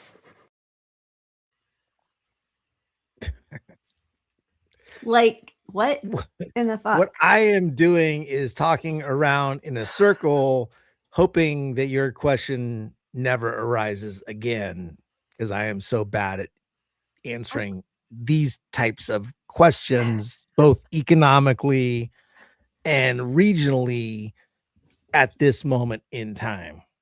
It's crazy how bad of an answer that was. Right now, there are so few huge impending possible crises. And for her not to just have like the pat answer, there's one China, that is their situation. That's how we've always dealt with it. You know, we believe in human rights, blah, blah, whatever. To say something that, or not to say that, say whatever you want to say, but be prepared to say something. Because that was horrible. And she clearly didn't know what she was talking about. And you have to know, you're going to be asked, you know, Cuba, Venezuela, Israel, Iran, China, for sure, right? Like she's had to years not now. have this moment. She forgot what she was trained by Druss to say, and this was it. You know, that's she has always been awful on foreign policy. Yeah. She can latch on to economic issues because she's listened to Bernie enough. She's been around Bernie. She knows what people want to hear. But Bernie sucks on foreign policy also. Yeah. So like she doesn't get anything from him on that. Yeah, she did have a good answer on rising authoritarianism and the economic inequality and how that leads to fascism. And she sounded like, you know, on that she sounded good. But that was just, I thought, humiliating for her. And I actually don't understand how she could be so ill prepared you're like, because they kind of made fanfare about her going. This was like her big move to show that she could be on the international stage. Exactly. It's one thing that us leftists are mad that she's not left enough on her positions internationally, right. But this just shows she's not ready for prime time, and she probably will never be, because she's had an army of people behind her trying to elevate her to some sort of, you know, Mama Pelosi status eventually within the Democratic Party. And she's just not there. She doesn't have the chops to understand. She doesn't know what's going on over there, let alone any prescription to fix it. It's so strange not to have prepared at all. Like, she's been in Congress now for 8 years. I don't know. Crazy. Here's another person who's always, you know, mentioned as a possible, you know, rising star in the Democratic Party, Gretchen Whitmer, governor of Michigan. On Ukraine, what does victory look like? Ambassador? No, please. I'd love to hear your answer. Yeah, it is. The two that I am on the panel with are much more steeped in foreign policy than a governor is. But you know, I do think that Ukraine's independence, keeping their land mass, and having the support of all the allies, I think is the goal from my vantage point. Go ahead, Ambassador. Do a better job. Okay. Yikes. I'm just a governor. Well, then don't be a Democratic rising star that's in the contention for the presidency. And don't fly to Munich on taxpayer dollars to make some big entry into international affairs. Like, stay back in Michigan. And yes, when we were saying the AOC isn't prepared, Philip says she's prepared to mock Dr. Jill Stein, which, you know, okay, she's talked about Jill Stein more than foreign policy. Yeah. Yep. Yeah, that was, I mean, truly shameful. This is Marco Rubio. I mean, the things that he said are, I think, appalling. He got a standing ovation talking about the West's decline, and you will hear all of the, you know, white supremacist imperial project little Easter eggs in this speech. For 5 centuries before the end of the Second World War, the West had been expanding. Its missionaries, its pilgrims, its soldiers, its explorers pouring out from its shores to cross oceans, settle new continents, build vast empires extending out across the globe. But in 1945, for the first time since the age of Columbus, it was contracting. Europe was in ruins. Half of it lived behind an iron curtain, and the rest looked like it would soon follow. The great Western empires had entered into terminal decline, accelerated by godless communist revolutions and by anti-colonial uprisings that would transform the world and drape the red hammer and sickle across vast swaths of the map in the years to come. Against that backdrop, then as now, many came to believe that the West's age of dominance had come to an end, and that our future was destined to be a faint and feeble echo of our past. But together, our predecessors recognized that decline was a choice, and it was a choice they refused to make. This is what we did together once before, and this is what President Trump and the United States want to do again now, together with you. And this is why we do not want our allies to be weak, because that makes us weaker. We want allies who can defend themselves so that no adversary will ever be tempted to test our collective strength. This is why we do not want our allies to be shackled by guilt and shame. We want allies who are proud of their culture and of their heritage, who understand that we are heirs to the same great and noble civilization, and who together with us are willing and able to defend it. And this is why we do not want allies to rationalize the broken status quo rather than reckon with what is necessary to fix it. For we in America have no interest in being polite and orderly caretakers of the West's managed decline. The godless anti-colonial uprisings. Like, do you know how when you talk to Zionists and you talk about the colonial project of Israel and they keep saying like, it's not a colonial project and don't say that. And it's not, and then like you go back and you look at the New York Times from 1893 and it's, you know, Theodore Herzl's colonial project in Palestine. They were, you know, completely open about that's what they were doing. And here he is just saying, what, like, and don't be shackled. He's in Germany. Don't be shackled by your guilt. Yeah, shackle yourself a little bit. Stop having the grandchildren of Nazis arrest anti-Zionist Jews who are protesting a genocide. And then they put it out. We do not want allies to be shackled. What caught me was the, I forget the exact phrasing, but the inheritor of a great civilization, you know, like, hey, us white folks, we got it, we took it, we claimed it. It's us white folks here. And they pan to the audience. And I don't know how you could find so many 60-year-old bald white men in a room, but like every single person on that camera footage when they pan the room was a old white bald guy. Really fucking weird. Be proud. But like that's the culture they're protecting. I mean, this is in Germany of all places. And it's just a dog whistle to white supremacy. Absolutely. It's disgusting. I mean, like, it's a little jaw-dropping to say those words out loud, because it's like, you know, for years, Israelis would act like they didn't know what the Nakba was. There never was a Nakba. What are you talking about? No Nakba. What? And then right after October 7th, they're like, we're bringing a second Nakba to you, right? Like now they're just owning the colonial genocide of Western imperialism. It's crazy.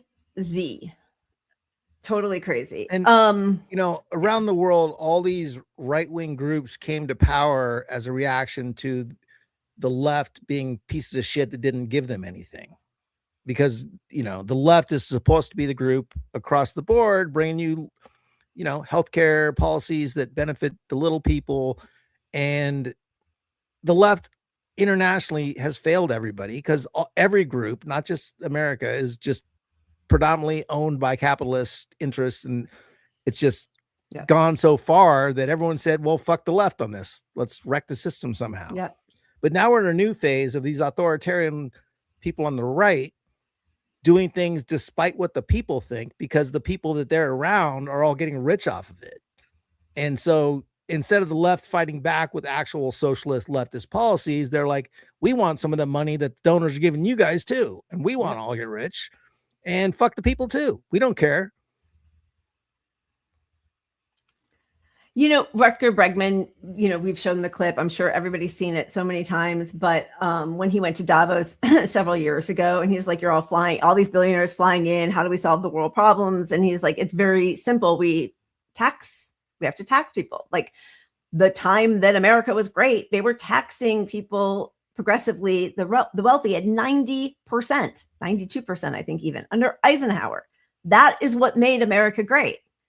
It was a redistribution of money because those people were taking more, working less, and screwing everybody else. And that was a way to kind of solve some of those problems.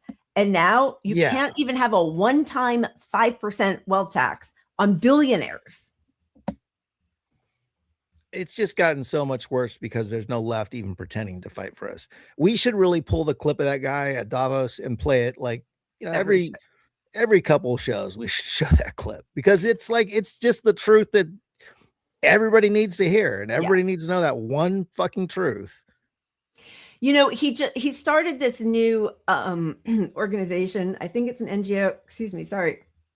And we pulled it, and let me see. I'll see if I can find it. But he now seems to be attaching himself to like what is it called? The philanthropic billionaires who want to wait. Here it is. Okay, yeah.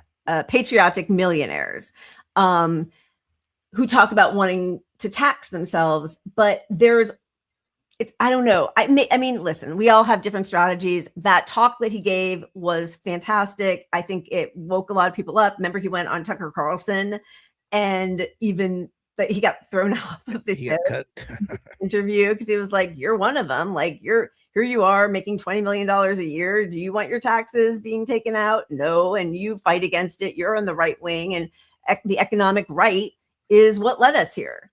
Capitalism is a right wing, So I do love that about him, but it's interesting. I mean, I guess that's just that's his milieu are wealthy people. So I guess that's where you women listen, if patriotic millionaires can somehow push to get wealthy people taxed at a higher rate, maybe that's what you need is people who have, who are class traders, right? Yeah, I don't know. That's his lane. It's not my lane. Yeah. But look, don't meet your heroes. Don't worship anybody for sure. But he really fed them their ass at Davos. Yeah, and I will forever love him for that. So this is the group that he is pushing now. He just endorsed this group and this clip and said that this is the way forward. This is Erica Payne, who is the CEO of the Patriotic Millionaires. We actually have a beautiful opportunity in front of us with the United States being such an unmitigated disaster as it currently is. Okay, so there is the opportunity, and within that opportunity, I would suggest three things. The first one, we have to have a global asset registry. We have to know who has the freaking money. And if they don't want you to know that they have the money or how much money they have, chances are they got it from somewhere they shouldn't have gotten it from, and they're spending it on something they shouldn't be spending it from. So number one, a global asset registry. Number two, we have to facilitate an international conversation about what is enough. And that if there is a number that is enough, there is a number that is too much. We believe that money becomes power, and when power threatens your democracy, you have to take away power, and the only way to take away that power is by taking away the money. And the only way to take away the money is taxation. So number three, forget progressivity, all right? Forget progressivity, unless by progressivity you mean taxation that makes people less rich. This is not about a 2% wealth tax when somebody's getting a higher return than that. This is about taxation in order to preserve human freedom, to preserve the... I mean, that's pretty great. I can get down with everything she said there. Yeah. Yeah. We have two super chats from Citizen Vendejo. Thank you, sir. There's an antiseptic spike after the files. Contrary to popular belief, it won't help Zayahel at all. As Jen says, the 18% Israelis who objected better say so. Thank you for your super chat. Yeah. And also, thank you. Trump and media are underestimating the Epstein fallout. All it takes is one more Alex Pretty, one more CK, one more Luigi, and revolution becomes inevitable. I mean, I do thank you for the super chat, Findejo. I do think that that's where we're headed. I mean, because this is unsustainable. It's unsustainable. It's unsustainable. The question is what is going to happen, which we can't predict, but there will be something that sparks off something major, whether it's focused on ICE or some economic thing, or they continue to protect people that we know are pedophiles in the Epstein files, and we've had enough. I mean, it's just something is going to happen. This is the year that something sparks off something major to me. I don't see how. I think it's inevitable. I think so too. There was, we didn't pull this clip, but it was a guy with an American flag at a protest. I think it was, it's Erica Payne. Somebody just asked, sorry, I can't remember who asked it. Somebody said, James. Yeah. Erica Payne, and it might be a C or a K. I see it's a C, Erica Payne. Anyway. But he's standing there and he said, he said he'd never come to a protest before. But I know who you're talking about. And Veteran. he watched a veteran, right? Mhm. Is that what you said? Yeah. Yep. But he watched kids and he like teared up, watched kids running from ICE agents. And he was like, I can't believe that in our country, kids are running from our government like that. That's horrific, right? So, and it is. And what I always hope that veterans make the connection is, but like, that's what we do to kids in all the other countries. And it's horrific there too. It's like, that thing that Pete Buttigieg said, where he's like, I didn't hold an AR-15 in Fallujah to come back here and see people on the street. I was like, well, don't do it there either. Like, yes, it's a terrible way to have to go through life, is having some invading Gestapo take over your country. Like, that's horrible. Yeah. I mean, on some level, it's like I wasn't ICE there, so we could have ICE here. Yeah. Like, Exactly. like, that is. Yeah. But I do appreciate in the video you're talking about, I know he had an American flag on his shoulder, right? Yep. And I appreciate people sort of taking that back as like, I mean, I'm all for burning the fuck out of the flag. I'm not proud of anything the flag stands for on any level, but reframing it as like, hey, this is the country I'm living in. I want this flag to be different, not to what it is historically or is now. Yeah. I think that's a way, to reach people on the right with it somewhat, Yeah, I think so. And so those people that are out there doing that, I mean, I respect the hell out of that guy coming out there, and he was teared up and crying on camera. And yeah. I mean, I think as they're like invading all of our communities across the nation, even though Homan said that they're standing down in Minneapolis now, they still have a couple thousand agents. They're still, they're doing what they're doing with like, oh, it's the ceasefire in Israel, even though I woke up to 9 more, people killed. And the next state, that's the move. Yeah. They just move to the next state that's not ready for the armed resistance. They don't have the network of people blowing the whistles as hard as they are, right?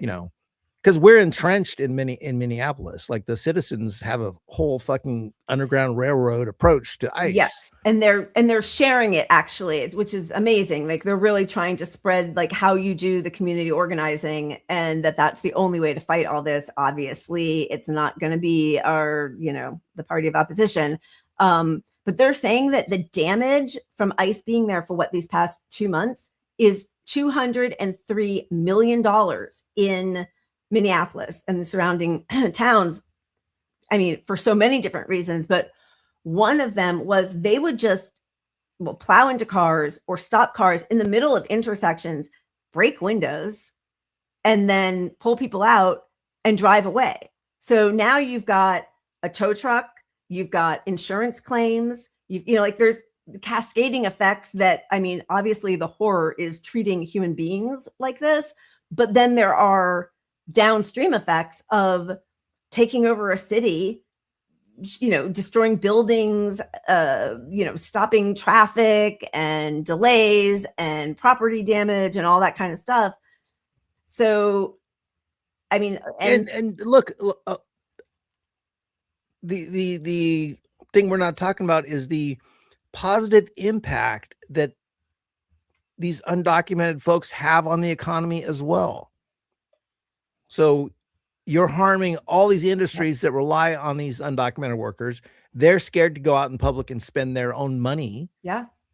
They were paying taxes because they were trying to comply with our laws. Yeah. They're not going to do that because you're now using tax payer information to go after them and target them with ICE. So economically for the US, immigrants are amazing for our economy.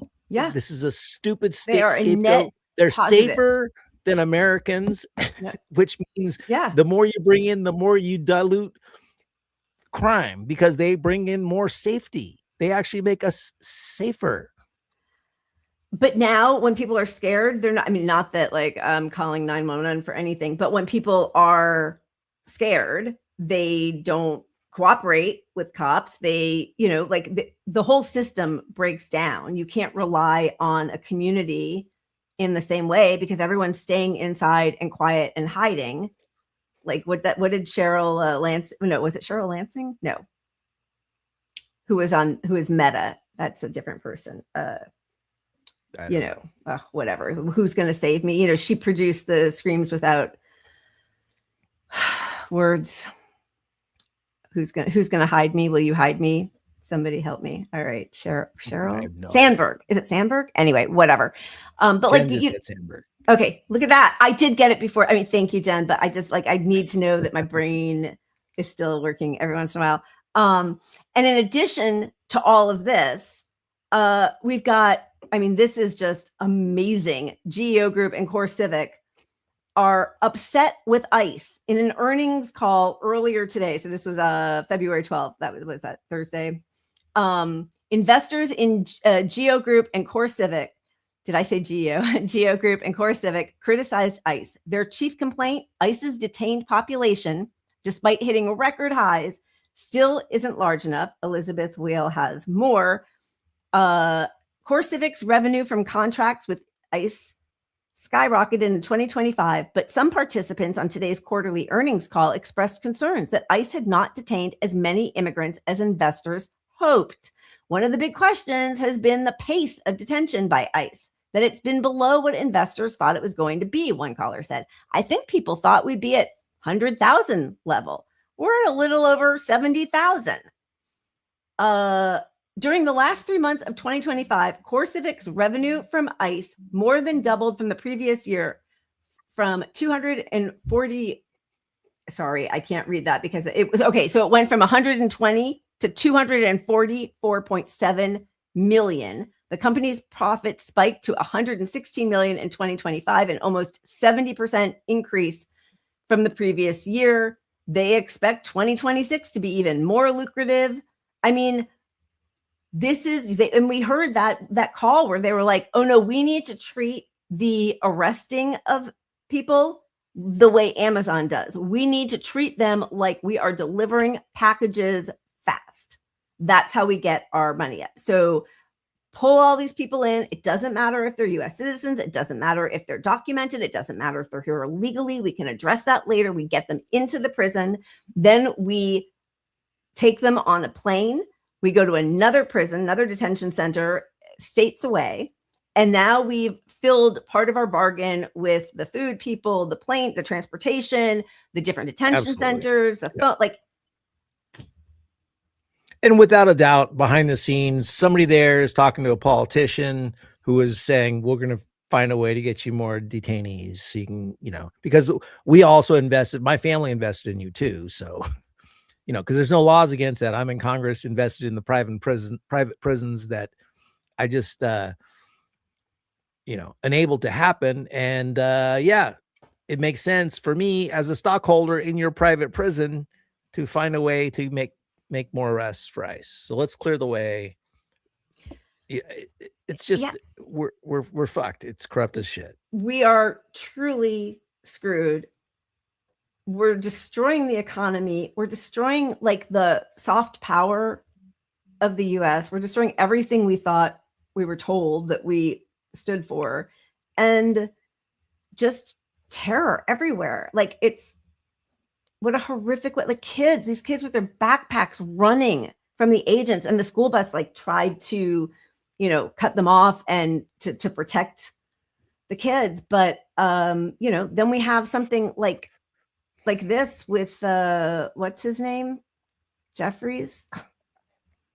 This is just unbelievable in the midst of what's happening right now, where the whole country, both sides, even Republicans and independents, do not like ICE. They do it at the highest level. The abolish ICE movement is at the highest polling level it's ever been at. The whole country hates them. They do not want to see their neighbors treated this way. They don't want their communities to be in constant fear. You have, wine moms blowing whistles and getting shot in the face, nurses dying as they are protecting, women who are being shoved to the ground. All of this is happening. Everybody hates it. And the party of opposition says this with impunity. Representative, may I? Yes. I'm going to give you some numbers. Just today, it came out that ICE is using 38 billion to convert warehouses into camps. I'm going to call them concentration camps. Your colleague, Representative Raskin, went to one just yesterday in Maryland and said there were 60 people cramped like sardines in one room who only had access to one toilet. 65% of people taken by ICE had no convictions. That's from the Cato Institute, a right-wing institute. ICE has killed 8 people this year alone that we know of. 2 of them, Renee Nicole Good and Alex Pretty. The latest polls came out this week, AP polls. Over 60% of Americans now disapprove of ICE. That means in 3 weeks, it's gone from 30% to 60%. Now, if I may, I'm going to be a bit blunt here. Leaders lead. And what we've seen is people are impressionable. If you lead on something, people will follow. It seems the wind is behind your back for the first time ever. ICE has a history. CPP has a history of terrorizing Black and brown communities. People are asking themselves, why are we, our taxpayer dollars, paying for masked, lawless men to terrorize our communities, kidnap people, take children, and kill Americans? So I ask you, and I'm doing a following up to Joy, because I want an answer to this. You said you want to rein in ICE. I'm talking about the long term now. Why not lead and say abolish ICE? Because what you're telling us is you want our taxpayer dollars to pay for a lawless masked armed agency to continue terrorizing our cities. And I'm trying to figure out how you, as a leader, can be telling Americans that their taxpayer dollars should be going to ICE. I don't understand anything that you just said. I don't understand anything that you've just said to me when I've made clear that taxpayer dollars should be used to make life more affordable for the American people, not brutalize or kill them. That's the whole reason we're in this fight right now. That's the whole reason the DHS is getting ready to shut down. That's so the whole abolish reason ICE. why you agree with me and Joy. Abolish ICE. Listen, I'm going to use the language that I want to use. You can use the language that you want to use. And the language that I'm using right now relates to these type of bold, meaningful, dramatic changes that are designed to save lives right now in communities that look like the ones that I represent. And that's the goal. So let me ask you this. And I hear what you're saying. Every single Democrat together in the House and in the Senate is what we're trying to do to give us the best shot to win this fight right now while we're in the minority. My question, though, is more about. But what, you don't want to primary him? Like, how do you come out and endorse that man? And how do you have a party that doesn't stand in opposition if you're going to say, yeah, over in some states, we're going to be totally pro-ICE? You know, like that. He's got no position whatsoever. He's talking around it. Sometimes they're going to need to wear their masks. This interview, we're not going to show it because we got too much tonight. But he also, with AIPAC, he's like, I won't take AIPAC money. You know, I mean, you know, they ask him, will you reject AIPAC money? He talks around it again. He's like, you know, some people are going to do this thing, some are going to do this other thing. But, you know, my own personal money, it comes from a lot of places. Will you reject AIPAC money? Well, no, I'm going to make sure I still take AIPAC money. So that's the Democratic Party. The two handoffs in the world are support Palestine and be against ICE. Easiest things in the world that the whole public is on board with. Medicare for all.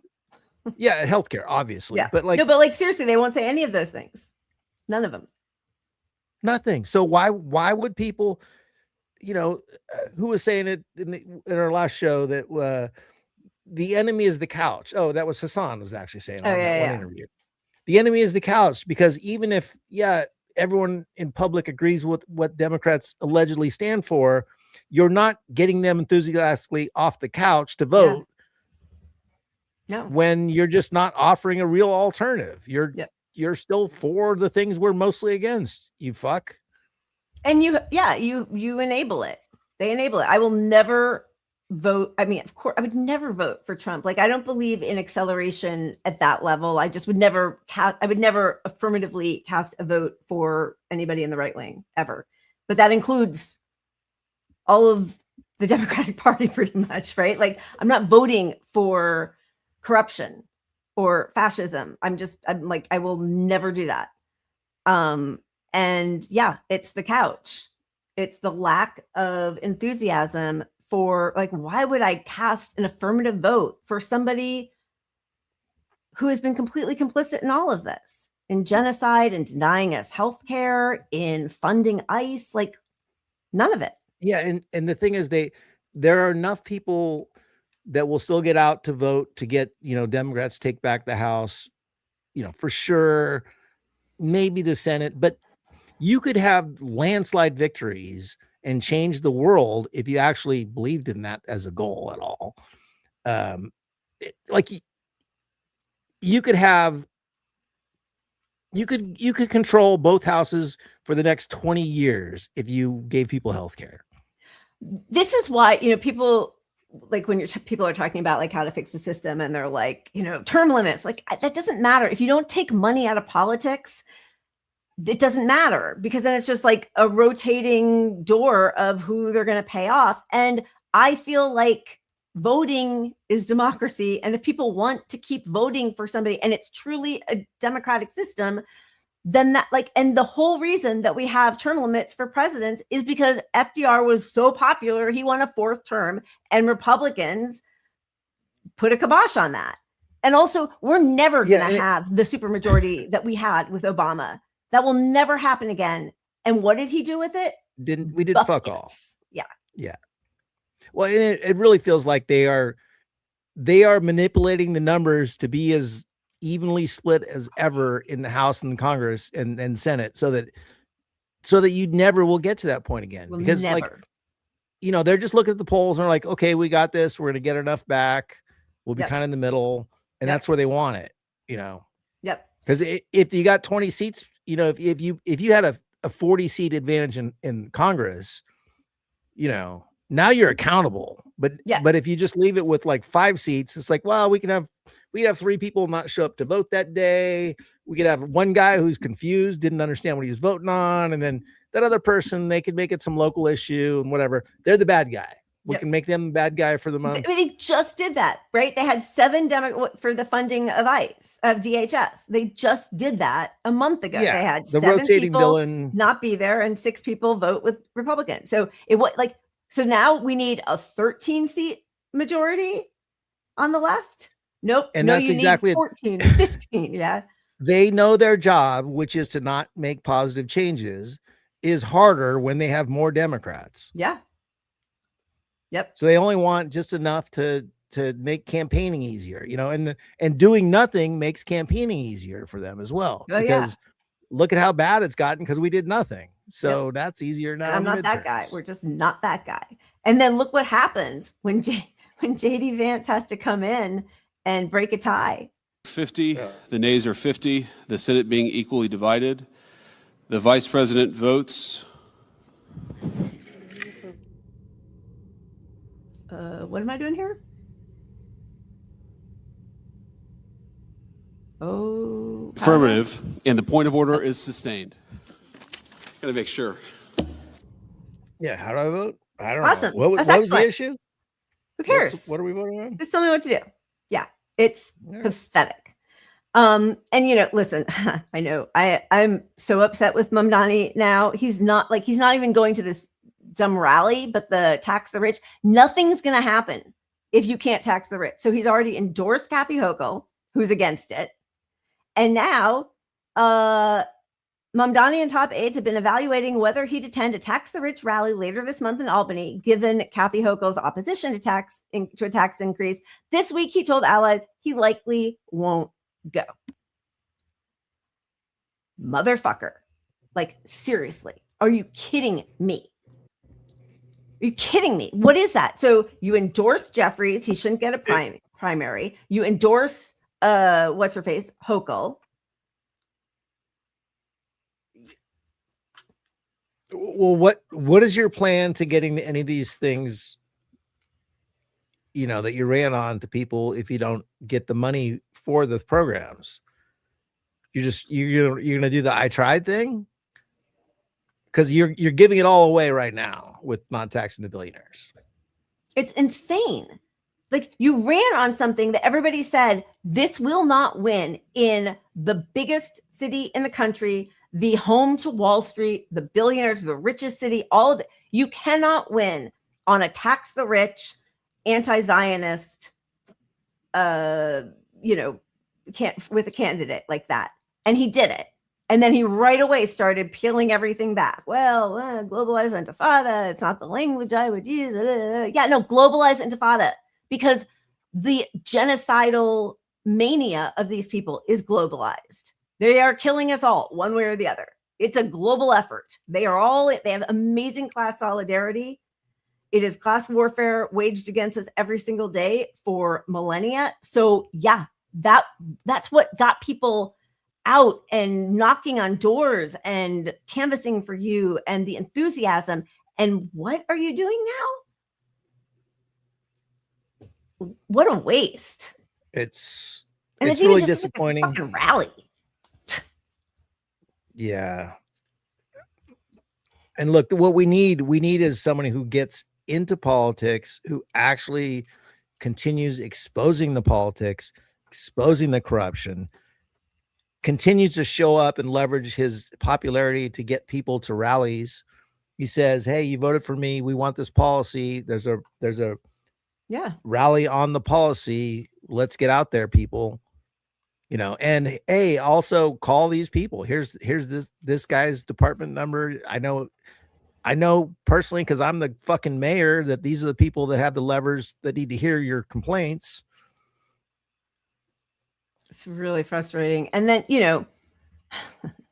I don't remember who put this out, but I think it was David. Oh my God, what is wrong with my brain? Sirota. Yes, thank you. I was going to say Sirota. But all of Zoran's policies are popular across the United States, just the way Bernie's all were. Speeding up the approval process to build affordable housing. Of course, the abundance crowd will use that for themselves. Penalizing landlords who significantly increase rent, cutting fines and fees for small businesses, adding 2% tax on income over $1 million, raising taxes on corporations, creating new violence de-escalation programs and mental health teams to respond to certain 911 calls. In other words, defunding the police.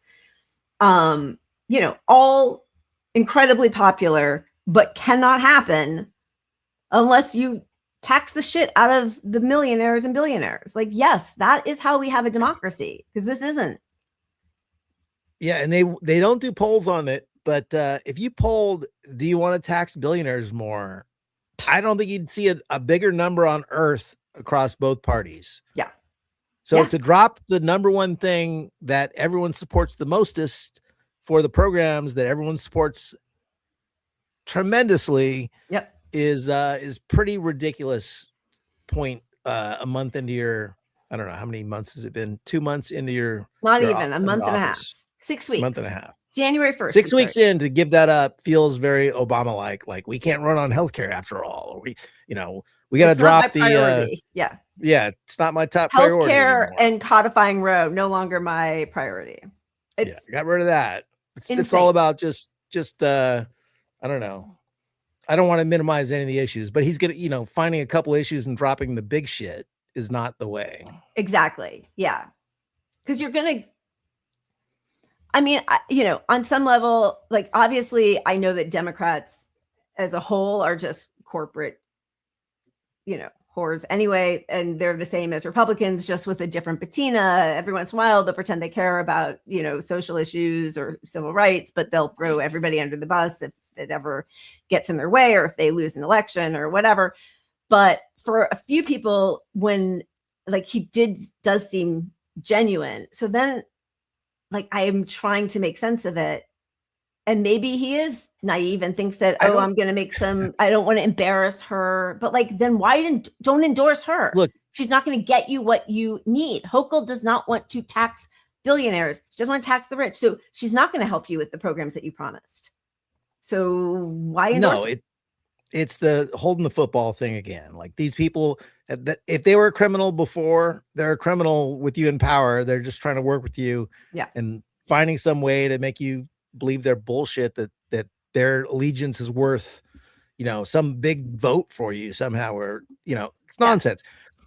But look, even even if he finds a way around it to fund some of these programs, you're avoiding the thing that everybody needs done.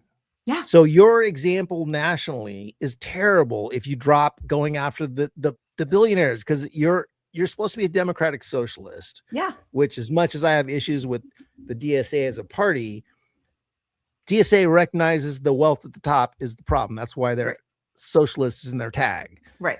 So if you drop that part and still find some other way, like you're not creating the model we all nationally supported you for in New York. Because we want that model to work in New York, because then we could say, hey, look, he had all this massive opposition against these programs.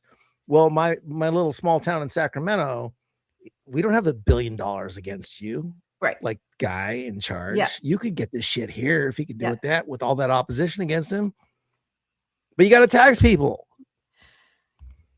I mean, and he knows that. I mean, he talked about it. Like he understands that if he can make it work in New York, it spreads. And we know that if you don't tax the wealthy, you absolutely can't make it work. So you didn't endorse Chiosei to run against it's Torres Jeffries. Who is he running against? Now I can't remember.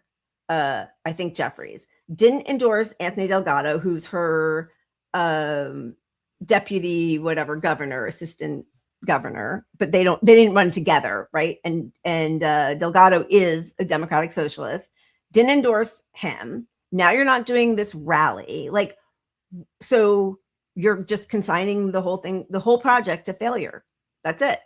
It won't work. Like what's going to happen now? The way to pay for these things is to tax the billionaires, tax the rich. So now you've thrown your bag in with the woman who said she's not going to do it. And you're not even like showing up the way to galvanize people and to persuade. Politics is persuasion. If you're not doing that, what are you doing? So now it's just going to be like, well, socialism fails again. And you're making life so much harder because there's a clear villain. Yeah. Like, immigrants are scapegoated because they're just an easy, can't fight back scapegoat, whatever. But like the villain is the real villain. Like they are the problem. The system is the problem. And when you say we're going to try to make it work without going after the biggest part of the problem, you're setting a terrible example. I'm flummoxed. I'm trying to come up with new words for shocked and disappointed and upset. But yeah. Yeah, I did. if you can make it in New York, you can make it anywhere. All right. Where do you want to go from here? There's like a couple of different bob and weave things that we could do. I think we should spin the wheel and come back with a little bobbing and weaving. Okay. And we'll just wrap finish. it up. Okay. We don't have too much show left. Okay. Yeah, baby. There we go. We've not landed on my favorite yet, but I will keep pouring myself more The people wine. demand puppets, and Strike is here hanging out, so I might as well. All right. Let's go with, do we show puppy yawns yet? I forget sometimes. I know we did old. once because we were all talking about how like you can tell if somebody is watching you on the subway if you yawn and they yawn. You're scaring me. All right. Cat's malfunctioning then. It is. Let's do it.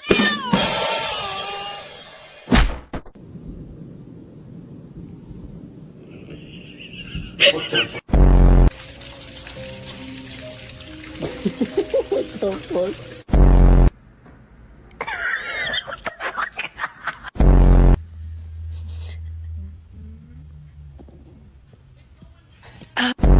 My cat glitched.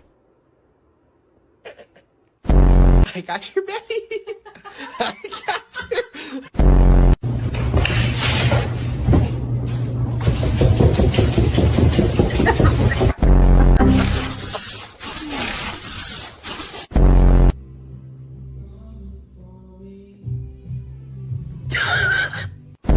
This cat, Satan! Be gone! Be gone! What do you see, baby? What do you see?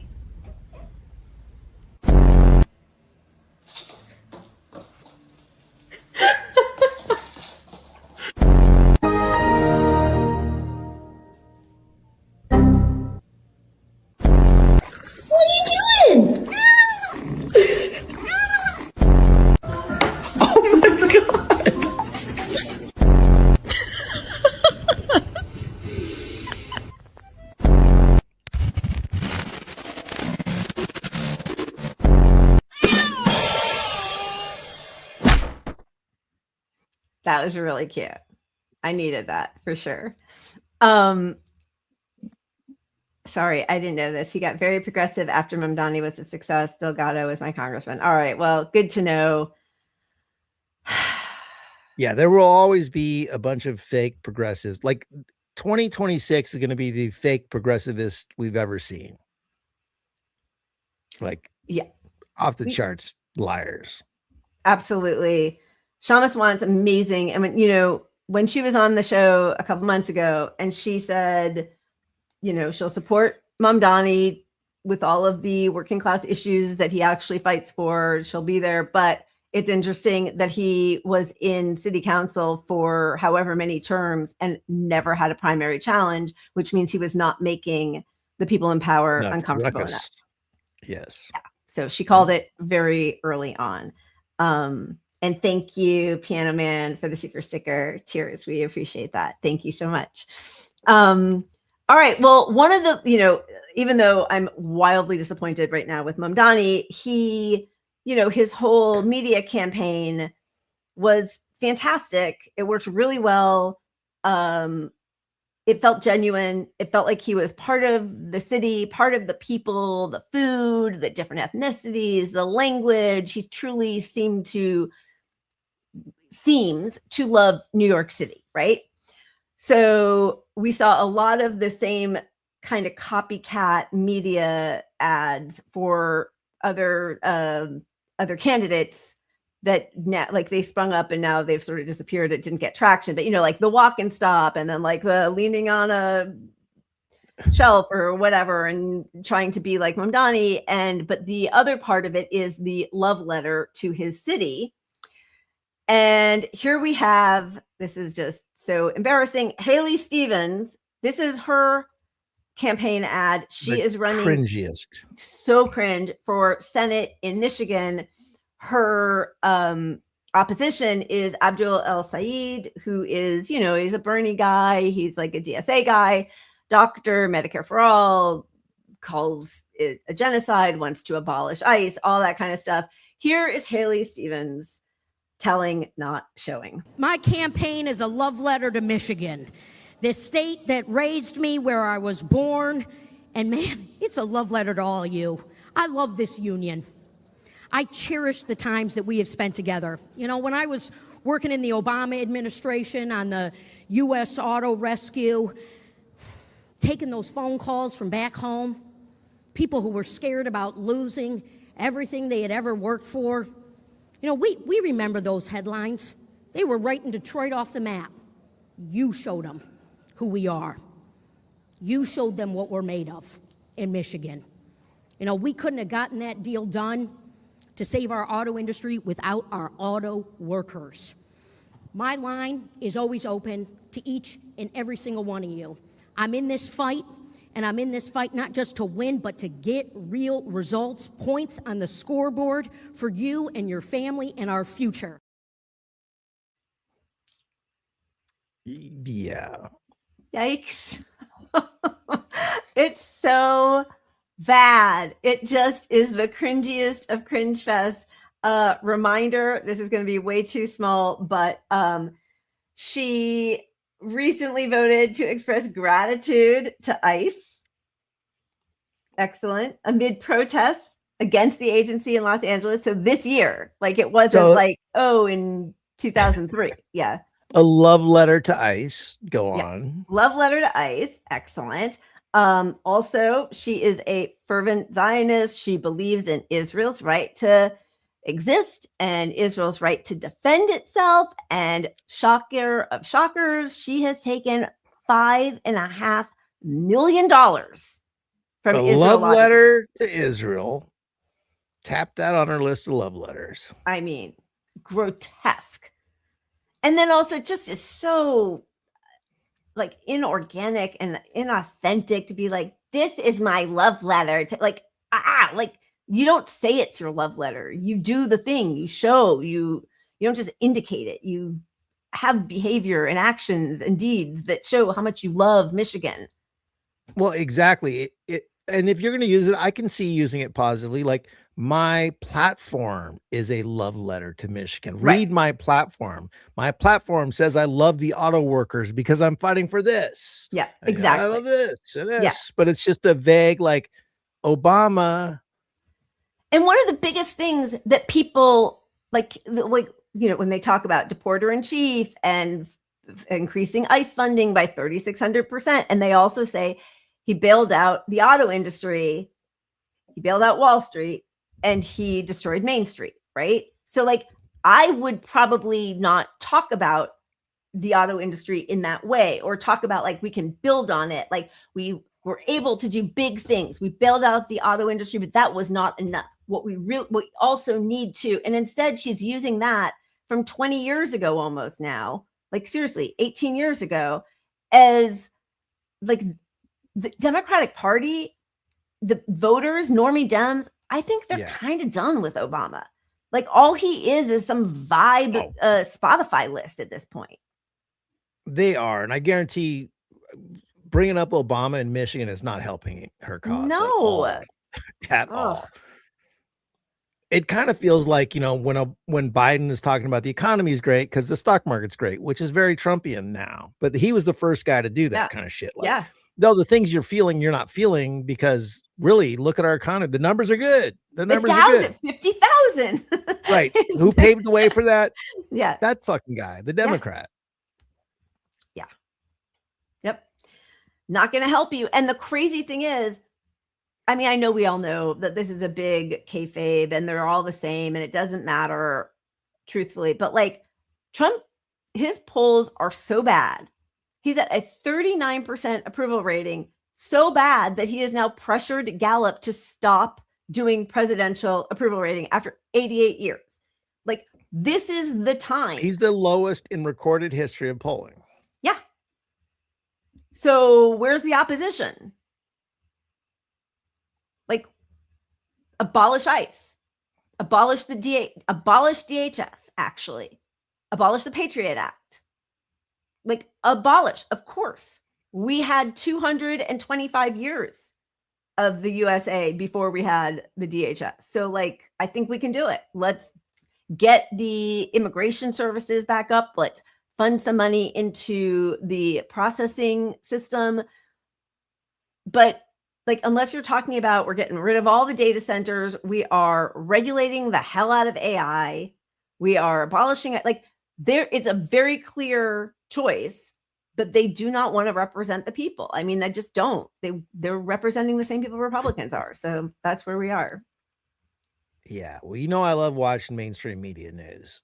You love but it. They're really pulling on all the Democrats to tell us why this government shutdown is different, because we're all behind it, unlike the last one, which is weird because the last one they were saying this is unprecedented support of us all backing this shutdown because we're going to get tangible measures from this, and they got nothing, and they already pulled out the ICE stuff. So like, this shutdown doesn't even shut down anything. I mean, very little is shut down. So it's like, you've lost all your leverage, and we all know you're going to cave and get nothing again. You're going to get like body cameras on. That's what the compromise will be for body cameras on ICE, right? Reform. Yeah. Right. So but that's going to come with more money, because it's going to say, well, you agree to the body cams, that's going to cost more money. So give us $78 billion more. Million, who knows? But you know, that's not what we want at all. We know body cameras are largely ineffective. Yep. I'm all for them having them. Like, it doesn't hurt, but like, it's not a solution to the problem at all.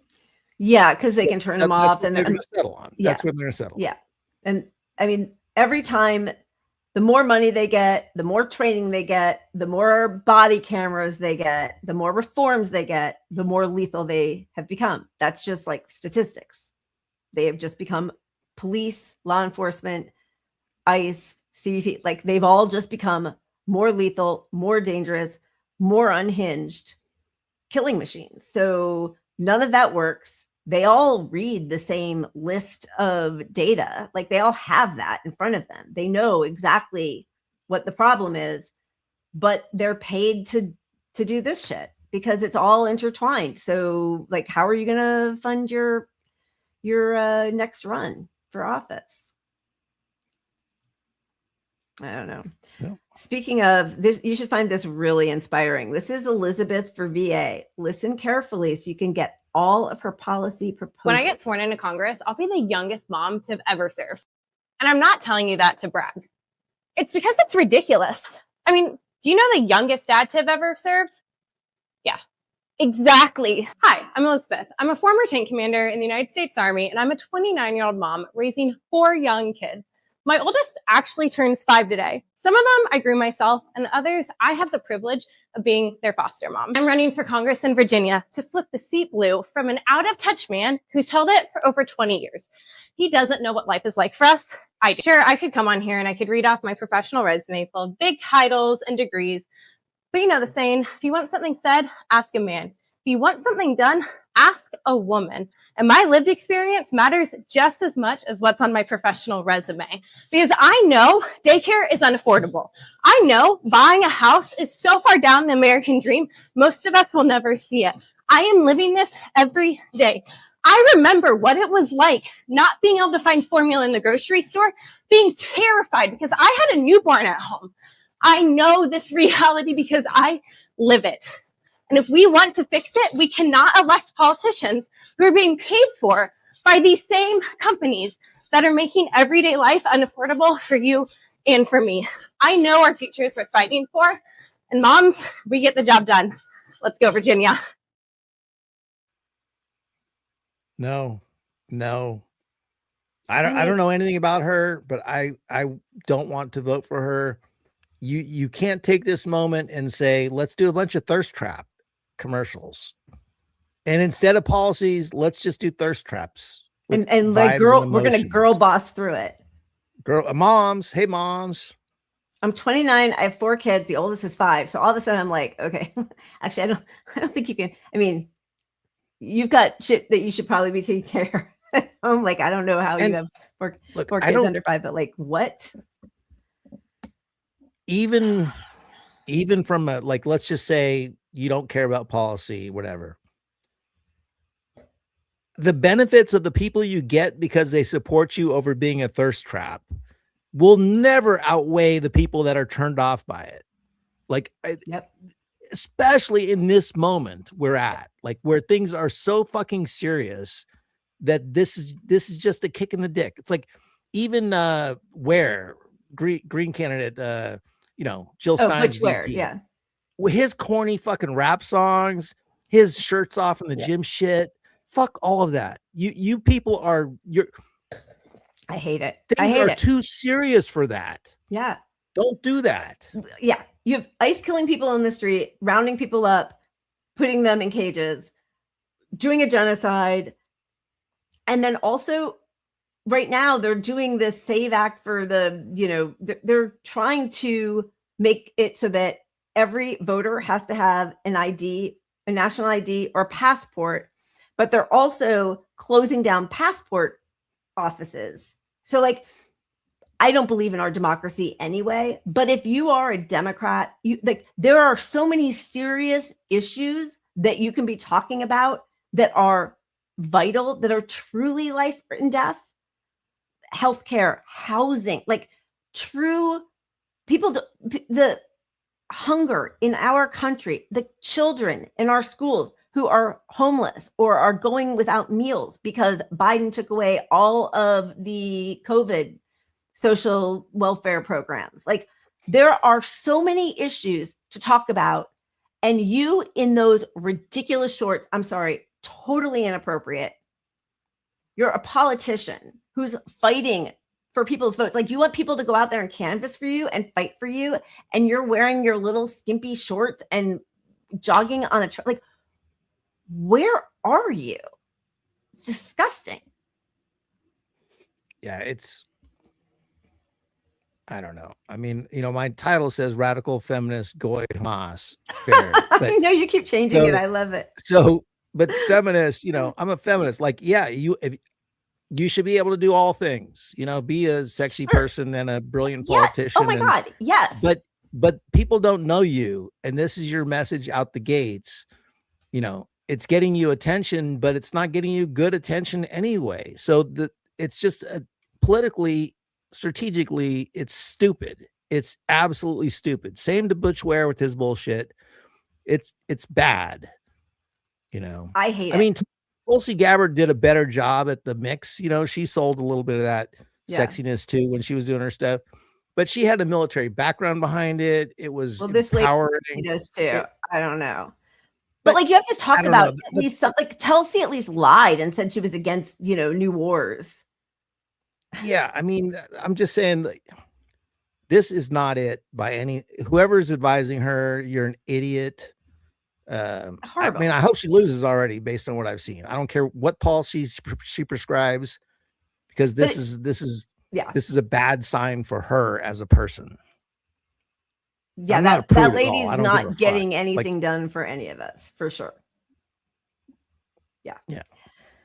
And I mean, we talked about this a couple months ago, like during Zoran's run, and then when he won, and it was very clear that economics were the message, and affordability and progressive policies. And then they were like, oh, well, there's a real split in the Democratic Party. Maybe it's going to be all of these military vet women who are going to run, like the Spanbergers and the New Jersey governor, Mickey Sherrill, and like all the ex-military, because they're so strong, and they're going to do that as if that is enough. They're going to be like the woman who ran against Booker, and that seems to be like what they think. It's just the fight. It's the Jasmine Crockett and the fight. We're just going to fight. We're fighters. What are you fighting for?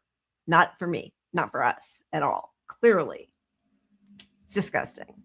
It is so unserious, so not ready for the moment. And no, it's giving me AOC vibes, honestly. Yeah. So, if, you got to hide those for a while.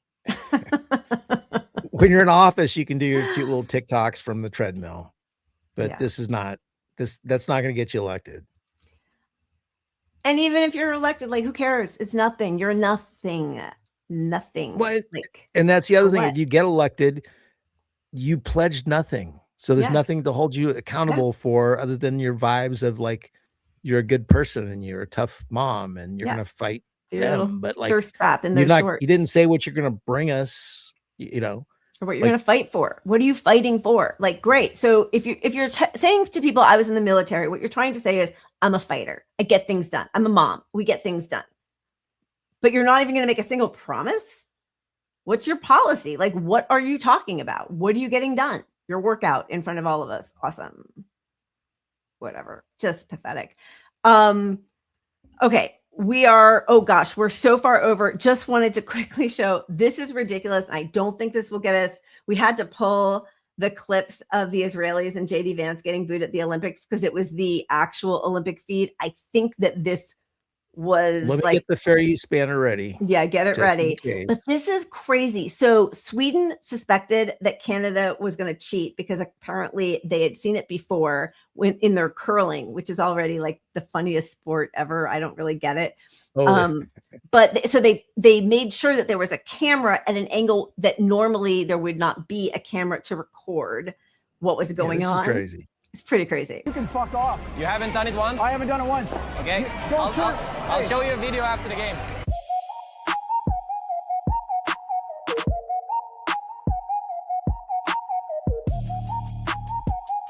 This is a double push. Watch the fingers here. Little extra push. Just get it right over there you go. You can fuck off. You haven't done it once? I haven't done it once. Okay.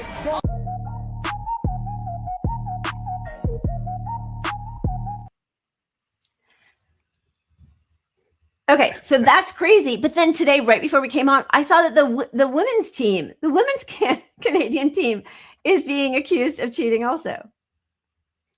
If you're not cheating, you're not trying. That's the world these days. I guess so. Yeah. All right. Well, that wasn't exactly a positive note to end on. So we will end on the only way forward if we are going to avoid a country of Luigi's, which at this point I think we might all be totally fine with. But in the meantime, it is working class solidarity and stopping the cogs of capitalism. And there are strikes all over this country, which is incredibly inspiring. We're highlighting the San Francisco teacher strike right now. So thank you all. We'll see you on Wednesday. Keep punching up. Cheers. I feel so proud of our community. I feel so proud of our educators. I feel so proud of our families, of our students, of our community. I think nothing is impossible. I think when we come together for a cause that's just, for a cause that's right, nothing is impossible. What we just did was we set up language in our contract that will remain to protect our young people, to protect our families, and have sanctuary schools. We set it up so that we are having services and support for our unhoused students and families. To have the only shelter on school grounds for our unhoused students and families in the country, and we have that in our contract now. Que satisfactoriamente hemos ganado una lucha que no es solamente a favor de los maestros, sino que también a favor de nosotros como padres de familias inmigrantes. Sabemos que hemos ganado con esta lucha un contrato que está a favor de nuestros estudiantes, que ahora nosotros sí sabemos a quién acudir y cuándo acudir para que como migrantes sabemos que tenemos un respaldo ahora con este nuevo contrato para que ayuden a nuestros hijos. The people of San Francisco said, you know what, we don't believe that false fiscal austerity narrative. We want to invest in our teachers. We want to invest in our public schools. We want to invest for our students. And we won. That's what's happening. And I think that it's a resounding defeat for folks who say we shouldn't spend today's money on today's kids, because we need to spend today's dollars on today's kids. And I think that's what we need to be doing across this country. We need to say, we know we have the money, right? You have to be willing to do the impossible for the impossible to be done. You cannot be afraid to fight for what you deserve, because it's our rights, it's what we deserve, it's what our students deserve. This is one of the richest freaking cities in California, so you can't be afraid to do it. You got to step out on faith. That's what it's going to take when it comes to the political realm as well. When it comes to what we're going through as a country, it's going to take the same type of unification for us to make a difference. So there's going to be some more changes to come. I think we've empowered others to do the same or better. This past week has just given me what I need in terms of our community to keep going and keep fighting and provide what we need to provide for our students and give them the education that they deserve. I'm going back to my classroom on Wednesday. I just went for a little bit today to get ready. I just want to be back with the kids. I think everybody feels that way. To my students, I love you all. Do it all for you.